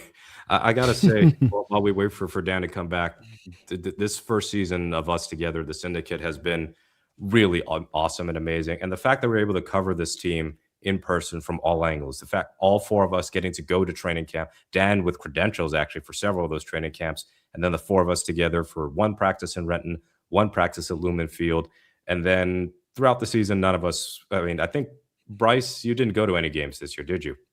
No, I didn't. I was going to go to the Vikings game, and then I just didn't end up going. I will be going to, most likely, Seahawks in Vegas next year. Oh, okay. Ooh, yeah. There you go. And Brandon, you're able to, did you go to any games this year or no? I didn't, but we're going to do a roundtable event next year. So we did one in LA, San Francisco 49ers. We did a roundtable thing for that, for the NFC West roundtable. So we'll be doing one. I'm talking them into Seattle. I'm working their ear on it. And I've got them almost convinced with just winning the Super Bowl should pretty much lock it in at that point. So, and then you just bring the Syndicate to your hangout, and you're just going to have the whole entirety force. There you go, man. You, there we go. We got the Power Rangers coming together. Exactly. Yeah, exactly. At that point, I mean, we covered them from training camp. I got to cover them during Super Bowl week for everything but the game itself. And you guys were also at the Senior Bowl and able to kind of scout future Seahawks. And then Brandon, to top it all off, you get to you get to at least attend the parade, and we get your perspective on it. So even without actually covering the games itself in person, I think we did a pretty thorough job as far as our perspective on this special Seahawks season. So 100% of the time when the Syndicate gets together, the Seahawks win the Super Bowl. Yeah, that's true. Coincidence? I think not. Right? No kidding. I agree with you, Mookie. This has been a great thing to be able to do this with you guys, and expanding out is the way on this type of thing, especially with smart guys like yourself that are turning this over as in depth as you can, and just trying to cover this team as to the nth degree as we possibly can. And the Super Bowl season shows why we do that. You know, it sometimes seems hopeful, I think, from when we talk about this team and, okay, this is going this way and that going that way. But I think a lot of the satisfaction when the Super Bowl, I'd love to hear your guys' opinion on this, has been that a lot of the outlooks and our takes towards the team have also had certain elements of being proven right. And that it does kind of confirm that when you try to look at this at an analysis level, really try to unpack it, you're not always going to be right. But that's what's the mode that's driving you. You can get to the heart of the matter on things. You can get really close to where the truth will end up lying. You can't predict it. There's always a bit of randomness with the NFL, right? But I think that also confirmed a lot of that with having us all be able to kind of turn over all these topics so many different directions. Mm-hmm. Yeah, I honestly, for me, I went through a bit of a change, right? I had to restart a channel from scratch, literally after training camp, and having you guys and the Syndicate and just being able to be a part of this, it made it so much easier for me to do that transition, right? I had built a show fell apart, and now to be able to be back and to do the Syndicate with you guys has been absolutely fantastic. And it's also to your point, Brandon, there about being able to bounce ideas off of and cover content, and something I may miss, you see, or Mookie sees, and just to have that ongoing kind of conversation has been awesome. And it's something that I'm looking forward to going forward as it gets bigger and it, becomes a bigger thing that we do. And it's going to be fun to be at training camp this year for a week with you guys and to go through that process as well, and do another live show there. And hopefully this time we do the live show, we can pump it out enough that we get more people to come and join us live and have a cool kind of event there for that during preseason. Oh, yeah. And especially we only got one preseason home game next year or this upcoming season. So that means that game is going to be kind of maybe the one that we look at covering to some degree. I don't know, watch party or something, but it's certainly going to be fun to watch this team through the lens of reigning Super Bowl champions and how they handle all of this success. And I was just speculating the other day who's going to be the opening night opponent.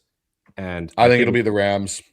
It's not going to be the Rams because the Rams and Niners are going to be playing in Australia week 1. Oh, sorry. Then I think it'll be I got two in my opinion, two in my head that have come up. I think you could see a Super Bowl rematch being one. The other one I could see. You think the Patriots are going back?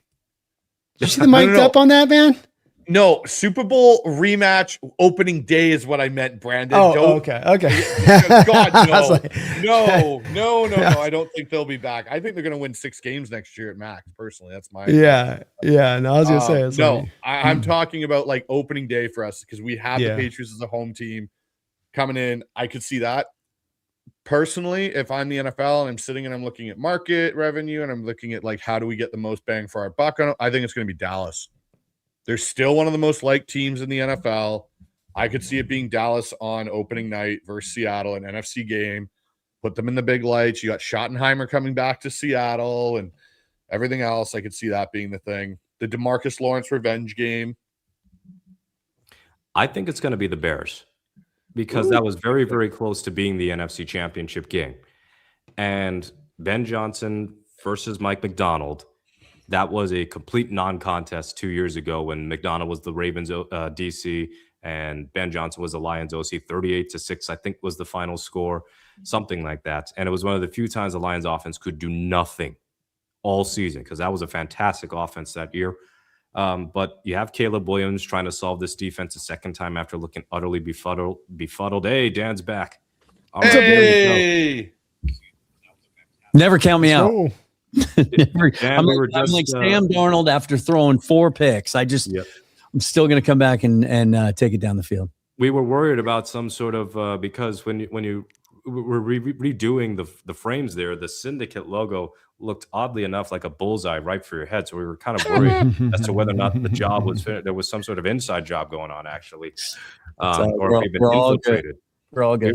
We were just talking about whether or not which team could Seattle host on opening night, and Bryce made the case for Dallas, and I made the case for the Bears because of the Bears would be the most fun. That would be my preference. But I guess in third largest TV market, so that goes into it. But I could see it being I could see him doing the Cowboys too. I just think Bears make more sense. They're the it team. They're hot. They're kind of the up and comer.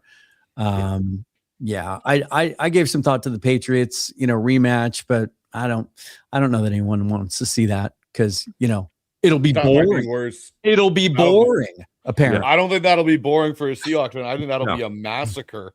If Mahomes didn't tear his ACL, if he had like a minor knee injury and his season got shut down because they knew they were out of it, they would not hesitate to book Kansas City, Seattle opening night. And frankly, I would love to see it. I'd love to see Mahomes against this defense. And like I said earlier, part of the disrespect or maybe the playing down of the Seahawks' success this year is because they didn't play the big giants for the AFC, Mahomes or Josh Allen. So that would be one of those examples. But yeah, you can't really go wrong with the available options. We know it will not be Arizona. We can safely rule out Arizona as the opening night opponent. Here's my thing with that, and this is kind of where I'm pushing back a little bit on this narrative about quarterbacks.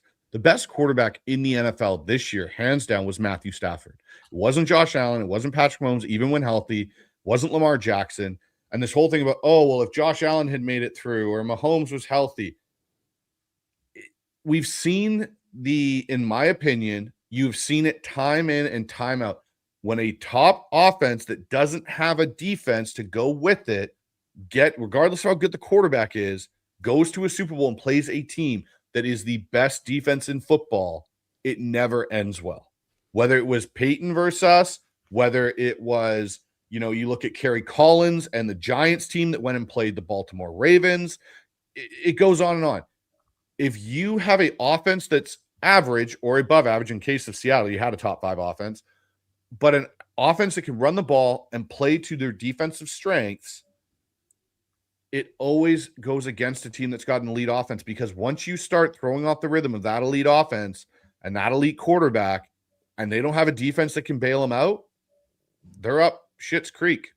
Sorry. It's just, it's that's where I push back on this narrative that to the people that are saying, oh, well, you didn't play.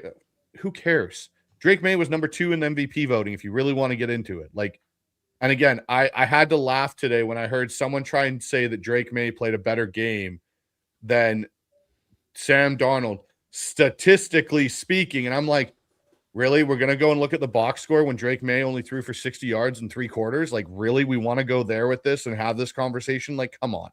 Don't go there. Don't do that to yourself as a Patriots fan. Yeah, Tarico was saying right before the 4th sack of Drake May, we were witnessing one of the worst offensive performances in Super Bowl history. Wasn't saying that about the Seahawks, wasn't saying that about Sam Darnold, was saying that about the New England Patriots offense led by their MVP runner-up. So, yeah, it is one of those things where I agree with what you're saying, Bryce. It's 2 years in a row of that type of Super Bowl. Here's this big offense that cannot stop a 4-man rush. And that will befall even the absolute best established quarterbacks like Patrick Mahomes. The Eagles didn't even blitz one time in that game. Seattle blitzed a bit in the first half and then stopped blitzing in the second half up until the Witherspoon forced fumble hit, whatever, pick 6. But if you can dominate with a 4-man rush, you're golden. And that should be everybody's goal. And there should be a greater emphasis now to be on interior pass rush. Interior pressure, I think, is the downfall of pretty much every quarterback just by default. It's harder to escape. And the Seahawks may not have that standout edge rusher, but they got a lot of good edge rushers, and they've got great interior defensive linemen, especially Byron Murphy. Could have easily been a Super Bowl MVP if Walker had a lesser day, for example. All right, I want to get into this right here. Brandon, reason you joined us late tonight, you have an excused absence, by the way. You went up there, man. You went to the parade. What was that experience like? If you look up in the upper top corner of the right. No, I'm kidding. It was phenomenal. It was phenomenal out there. 7:30, the 12s were out there and ready. I mean, think about it. These guys got to get out there to downtown Seattle. You got to get through rush hour traffic to get down there, but everybody was there really, really early. Everybody's prepping up down, for the bars that were open, down on in the bars, ready to go. They were in this spirit. The parade felt lively. The energy was right. It was positive. Of course, you can feel from the players how much they were enjoying it, but it was just good to see the Seattle be out there, and it's just good to be around it, to be just kind of immerse yourself into it. I'm away from the area, so I don't get to be around as many of the Seattle fans as often. And so just to have that opportunity to just kind of soak it in a little bit, be able to enjoy the Super Bowl parade, then go out there and go, drinking at some of the bars down there in Seattle and chop it up with a couple of Hawk fans and meet up a couple of Nesters out there as well. It was a great experience. And for me, it was a must because I missed the last one. I couldn't miss this one. I had to check this one out, but it was just cool being amongst my people in the city, celebrating this trophy. And it was awesome. I can't say another word of it. It was an awesome experience. And 2 Super Bowl wins for the Seahawks. Both times, parade day was brilliant and sunny. Right in the middle of the rainiest time of the year up there, although in 2013, it was cold as hell. It was it's 45 or 50 out there. You're probably in shirt sleeves, right? What was the single coolest thing you saw? I think it's just as much as anything, it's just that everybody was just there in revelry of the team, and that people weren't out there with their own whatever, they're out there to try to just, hey, look, everybody just wanted to celebrate, and everybody had the phones up. The players were passing video in and out as they're going across the boats, and just it was nothing but just appreciation for these guys and what they had done. It was like if that spirit was permeating through everything, I have to say it is. Maybe I'm getting a little woo-woo here, but it just felt like that. People were smiling and happy and good, but also you could just feel that, hey, you guys, we really appreciate this. It isn't we're just showing up and we're screaming at you, but man, we really are thankful that you guys got us this. You slayed off the old New England Patriot demon in the 1-yard play that's been played endlessly on a loop for 10 years. But beyond that, you got us a championship again. And I think that it was really cool to see that spirit from the 12s just universally. And I walked up and down. I was amongst the crowd in a couple different areas, and it was all over the place. Nobody being a-holes, nobody out of pocket, nobody acting weird, nobody trying to draw attention to themselves, just everybody in that right state of mind. Not one arrest. Not that, and that stood out. Just that was not even close to it, right? Not even like, well, they were overlooking stuff. They were, and that just speaks to me not only of the nature of Seahawks fans. There were a few, and there was quite a little bit of smoke rolling. Brando was pretty contact high. They were about an hour into it and going, "Oh God!" Right in the crowd, huh, boys? Lighting them all up in the crowd, huh? Okay, this got better. So it was interesting in that point, but I think that you can't always get that at all Super Bowl parades. Like we had the Chiefs Super Bowl parade a year ago or something, or 2 years ago, and somebody got like shot so it was really cool to see everybody locked in. Last year in Philadelphia, 50 arrests. Philly. 50 arrests and not one. And it just, that's what I love about the Seahawks fan. I think we're kind of I'm not trying to say we're better than other fans, but I think that we lead with classiness, number one. But I also think that they were in the right spirit of what you want from your fans when that Super Bowl parade's going along, which is not about look at me. It's about, hey guys, we appreciate you. Thank you for this. You guys are awesome for this. And it just speaks to the testament of how cool this fan base is. Got a couple of super chats and donations to get to, and then we got to wrap this up. The Lord's disciple, on that note of the parade, $5 dono, thank you, was at the parade. It was so much fun. Got there early, had a spot right in front of JSN, got dapped up by Gray Zabel and Nwosu. Gray Zabel, by the way, with the best one-liner of this post-Super Bowl week, and that was on Sunday night, "It's a bad night to be a Busch Light." It was my favorite line. He brought a case in him supposedly too. He brought a case in the facility as he was coming in, I heard. Nice. Well, there was a keg of Bud Light on the stage when they were giving their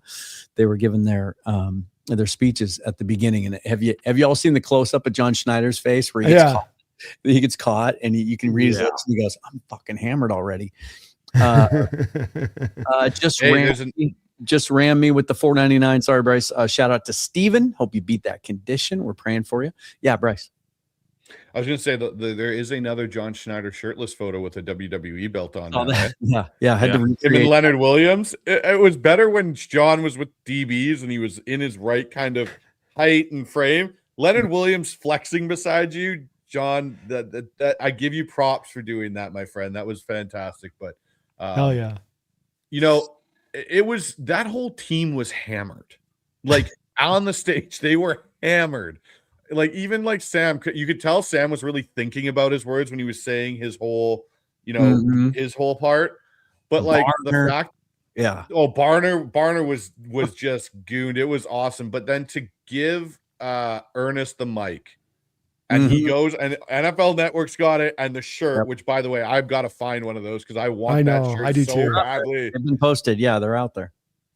And to have him go through that list, if you've got anything to say about my quarterback, my O-line, my defense, the city of Seattle, we got 2 words for you. And then to drop that like he did, I was like, this is to me a little bit about what's different about this team. Not to say like our prior team wasn't outspoken, but this team, when they speak, it has almost a little bit more of a punch to it than the other team. Not saying that Sherman them didn't, but it's just a little bit different the way these guys go about it. Like you got Spoon behind him flipping the bird at the same time he's saying it. Like no matter how you want to cut that on national TV and try and censor it, you ain't censoring that clip.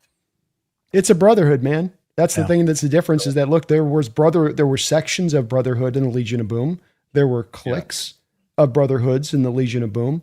But the team wasn't from 1 through what they like to call even 70, going past the 53, connected and playing for each other, loving one another, understanding that this is like what it takes for us to get here, but wanting to do it as well. Not that it's forced or ham-fisted, but it's naturally something that they just do and having each other's back to the nth degree. And it's part of what will sustain them. It's part of what will not only get them to this championship right now, but will help on into the future as this is now, the baseline that you've kind of set.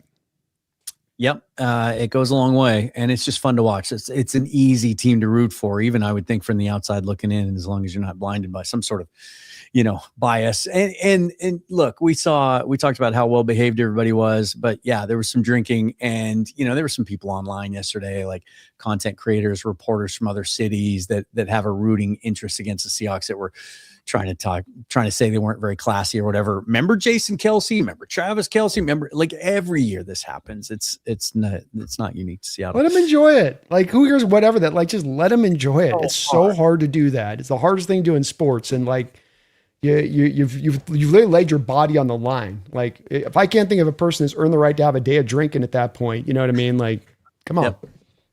A couple of other things to get to. Here's one from Black Thought Brown Dreams, $1.99. Thank you for that. I see Arizona's interviewing our DB coach as D coordinator. Talked about a lot of coaching situations. Carl Scott being interviewed by Mike LaFleur and company down in Arizona to coordinate their defense potentially. Are we concerned about this? I thought Carl Scott was going to get a job in this cycle. Like, I would not be shocked. He is. And I figured if Durde left and went to Vegas, like everyone was reporting could happen, I was like, Carl Scott will be the next successor in that line. Do we get a compensatory pick if he goes? For He's been with us for 2 years. So yes, Carl Scott. I thought that was like you have to be like elevated to a head coach or something. I don't think it's necessarily. I think it's coordinators, head and coach and GM. head coaches if they leave. Yeah, so I don't think there's coaches are not. a comp pick situation there. But I tell you what, I think Carl Scott is going to be a DC sooner rather than later, and he's been instrumental. He was one of the few Pete holdovers, and for good reason. Wouldn't mind an extra third-round pick. I just at You this get two. point, You get two, buddy. You get two if it's. Even if we were to have gotten rated, which it doesn't sound like we're going to now, we're going to lose a couple of guys. I have such a high amount of trust for Mike McDonald and his vision and what he's looking for and his ability to select the right guys. I'm not worried about it. Got a couple others to get to. Joanna Taylor with the $4.99 checking in. Appreciate that. Is Sam elite? We do not care to win Twitter QB rankings. It's a team. He fits. I love Sam. He's a game commander. Won the Super Bowl. QB ranking is moot. I love everything that Joanna just said there. John. Yeah. Jonna. Naylor. Just John Naylor. John Naylor. Yeah. Oh my God. I don't know. Hey, John Naylor. Hey, good to see you. My bad. It's, mistakes. I love Super Bowl Afterglow. So much of what's in there. First of all, the game commander. I think that was Greg. He took that from somebody this week that I heard said, I don't like the game manager title. Let's call them game commanders. Yeah. Everybody wants to talk about like, oh, he's not elite. Okay. He was good enough to win a Super Bowl. You know why the word elite exists? Because there aren't very many of them, but you can still win a championship without an elite quarterback. And I've maintained since about mid-season that he's clearly, in my mind, a top 10 quarterback by just about This any is what bothered me about Bryce. Had a guy on his channel a couple months ago who tried to relate Sam Darnold to Jimmy Garoppolo. And this is why I hated that crap so much.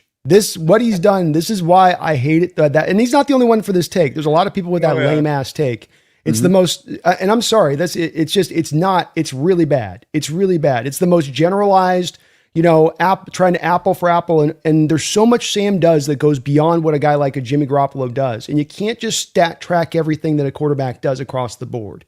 And a lot of the stuff that Sam does is a little bit more nuanced and a little bit extra detail driven in what he's doing that doesn't get appreciated, especially when you hear takes like that, or people still trying to relate it back to Brad Johnson or back over to Trent Dilfer. I don't think it has any place or any standing whatsoever. He's far beyond that as a quarterback. He is a top 10 quarterback in this sport. And it really is, it is an insult when you throw that to him in that way, in my opinion. Game managers don't win 14 wins back-to-back at two different teams in the way they have, especially when both of those two teams didn't do as well when he left and hadn't done as good when he arrived. And so I just don't buy into any of it whatsoever. And I think that the Super Bowl and his performance through this playoffs absolutely showed you that he is beyond that. Yeah. You have to work pretty hard and do some pretty heavy lifting and some mental gymnastics to prove that he's outside the top 10. And usually when people try to claim he's outside the top 10, they'll just name 10 quarterbacks off the top of their head that they think are top 10, but they can't back them up with numbers. No, they can't. They just kind of like him. They'll go like, well, I like Justin Herbert's definitely above him. Well, why? He's got the big arm, and it's just, what has he done? Yeah. What has he done? Tell me, please. Didn't he have more turnovers in one game in this playoffs than Sam had throughout all of his games in the playoffs this year? And it's not all his fault, but he hasn't earned the right to be above Sam then at that point, just because he's got great talent. It's just kind of, you like him. You sort of like I just kind of like he's big and, just like him. Hey guys, I unfortunately have to hop off the show. I've got to go run a coaches meeting for my team that I'm head coaching this summer. So I've got to hop off. So again, to everybody, I appreciate everyone. Guys, I appreciate you with the syndicate so much and the brotherhood that we've developed here, which is fantastic. But unfortunately, I've got to hop off. So as always, go Hawks, and I'll see you guys later on. Yeah. Subscribe to Bryce's channel. Go to the Hawks Eye. He's almost at 2,000 subscribers. No, actually, breaking news. I broke it. I'm at 2,000. I'm over 2,000. I broke it before at the end of the season. There we go. Yeah. All right, gentlemen. Have a good rest of your night. And to all my listeners, see you guys later. All right. Sounds good, brother. Good to have Bryce. Let's get to the rest of these donations, and then we'll all call it a night. I like this. This is a great follow-up from John Naylor. A lot of elite quarterbacks at home watching the Super Bowl. Go Sam. And this is another one. It's a lot, and their management of the game is a big part of it. You can have hyper talented guys, but they can't manage a game. And I don't mean game manager. I mean managing the game itself. They're just making those throws. Like Caleb Williams isn't managing the game. He's just looking for that opportunity to, make a big play, make a great play, work off script a little bit. That's where it's intently there. And there's a skill and a value to controlling yourself, but still being effective. Because a lot of quarterbacks, the second that they have to kind of ratchet themselves down and try to control themselves, it's just they can't produce it all. They need to be able to have kind of the mistakes with the good to be able to get the production they've got. Haven't we done this before with Russ? I mean, second year Russ was a lot different as a passer than 2018, 2019 Russ. It's just that those defenses were worse. The 2013 Russ was very much in the quote game manager mode. We got to stop treating that as a pejorative for players and like a derogatory term. Your quarterback is supposed to be a game manager, and Russ more often than not was just playing point guard, making the right plays when he had to, made some clutch game-winning drives, all that. Sam did that, to a different degree. It's a better passing season, but we shouldn't be having the same discussion twice over as far as quarterbacks and not having to be the star. I don't want my quarterback to have to carry the load so much, which is exactly kind of the downfall of previous Seahawks teams. Yeah, I like this from the Lord's Disciple 777. That's the most I've ever seen Sam Darnold smile. You absolutely feel in his post-game interview and the stuff he's done since, and at the parade yesterday, like he tried to keep it close to the vest. He tried to say it didn't bother me. I wasn't there. You could see the release from him. Oh yeah. And then, and you might don't be surprised if you get a confident Sam coming in next year that even elevates his game further now without that monkey on his back. He basically had a better Geno story. Geno was a good story because he went from bust to, hey, he got to the playoffs to now, and he's a starting quarterback. Now that's tailed off to an upgrade from Geno. It's amazing. Absolutely. Feed me more Seahawks with a $2 donation. Says, glad Cooper Kupp gave the finger to the Rams coaches with a ring. That was nice to see. Yeah. Seems like that story was true about the Rams coaches too. Can you believe how out of pocket that is? That story now in retrospect being confirmed is that you aren't like sabotage his free agency, right? Which for what reason? Like, why would you have wanted to do it? Other than I can only think that they were scared he was going to go to Seattle. It's the only reason I can think of them to do that. And then you have the midseason game where he fumbles at the end of halftime, and then you're talking trash to the Seahawks coaches. They're going to the elevator at the same time. Just kind of shows you a little bit of the level of arrogance that was probably existing in that organization here in the last year. Absolutely. Well, look who ended up being the first receiver in Super Bowl history to be the leading receiver in yards for two separate Super Bowl champions. That's Cooper Kupp. That's what Cooper Kupp did. You shut JSN down, and Cooper Kupp steps up one last time. He had a hell of a playoff run. Yeah, can we also all agree? He's got to, I don't care about what the cap he costs next year. His value goes beyond just productivity on the field, and he provides productivity on the field. He's got to remain here. This can't be one of those situations you're looking at and trying to get cute with the numbers on this. And, well, to get Shaheed, we have to let go of, I don't know that I'm at that point where I would make that decision.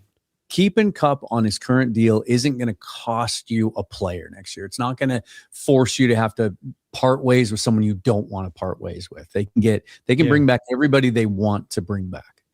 Yep. Yeah. Got a couple donations from my side that I can't show on the screen, but we'll do this. Got a little workaround here from Taker 610, $5 dono. This is an interesting alternate reality question. If we had taken Creed Humphrey, would our upward trajectory have been significantly different? Could Creed have taken us higher? He was taken in 2020, shortly after we took Dwayne Eskridge. I know we all spent a lot of time losing sleep and stressing over that. But I think now when you look back at how the rest of this team was built, I don't think it impacted where we are today at all. No, I think that person just wanted to make a take me higher Creed joke, because that's exactly where my mind went. Appreciate that.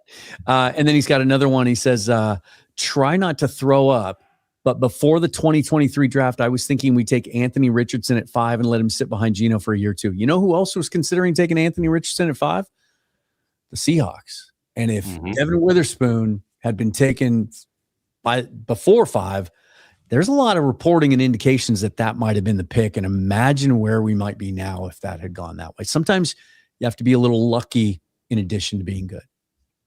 Anthony Richardson behind last year's offensive line would have had 11 different injuries.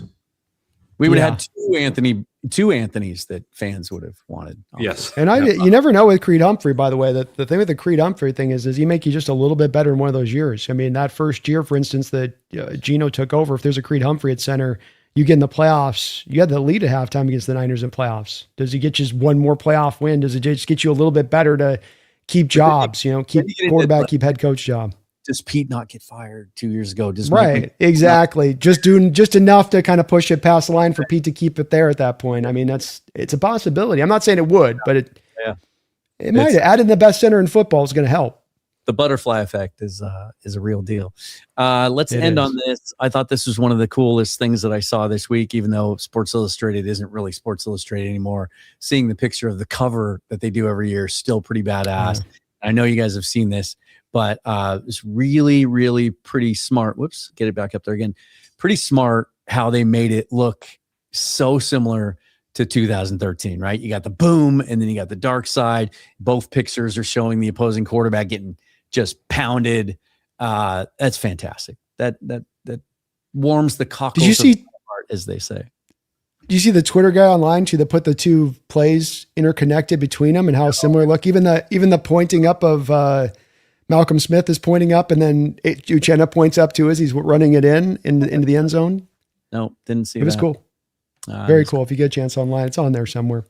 Seems like a good note to end on, you guys. Glad you could get back in time to join us, Brandon. And just to let you guys all know, we'll end on this note. First of all, if you haven't, get over to Brandon's page, the Hawks Nest. Fantastic show over there. He does a lot of live streaming.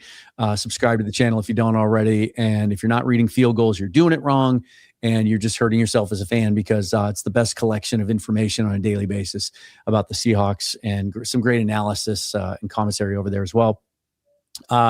The Seahawks Syndicate is not going away just because the season is over. Probably we're going to have some discussions this next week about, may dial it back, may not be every single week, but we're going to be here all the way through. We're going to take you through the off season and the lifting that happens there, and what happens behind the curtain and under the hood to try to put the next iteration of this team together to try to get back and win another Super Bowl. So any final thoughts, you guys? Yeah. Dan, because you probably didn't hear because you're offline briefly, it has been a pleasure and an honor to work with you, Brandon, and Bryce this entire season. We got together, we sensed something special. If for anybody, go back to at least, I think, Brandon's channel, watch some of our clips from training camp and our thoughts at the time on DeMarcus Lawrence or Torrey Horton or Nicky Manwari. We saw the vision. How good Sam was in practice every day. Yes, and it lived up to expectations and then some. So I'm looking forward to what we can do throughout the offseason. And just as a little teaser, at the very least, I will be on the Daniel Jeremiah media conference call ahead of the NFL Combine. Hopefully, my fellow syndicate members can join as well. So I was the only Seahawks media member last year, somehow, some way on that call, hoping that we can get more Seahawks representation next week, because we still got a lot to work on as far as figuring out who will be the next gen of Seahawks players to be on future contenders. I got to get on that call, man. I was able to talk to Daniel in the airport out of Mobile. So we're boys now, basically. Nice. Yeah. The only thing harder than winning a Super Bowl is winning another one. And that's the challenge that faces us. And I think that's what's going to kind of shape our view of this thing as we move forward. All right, you guys, thanks. Thank you all for being here. Just keep an eye on all of our social feeds for news on when and how often we'll continue to do this through the offseason, but we look forward to it. And let's just enjoy this thing. All right, your Seahawks are Super Bowl champions yet again. For Mookie and Bryce and Brandon, I'm Dan. We'll see you next week. Go Hawks. Go Hawks. Go Hawks. Hey, we did it, Mookie.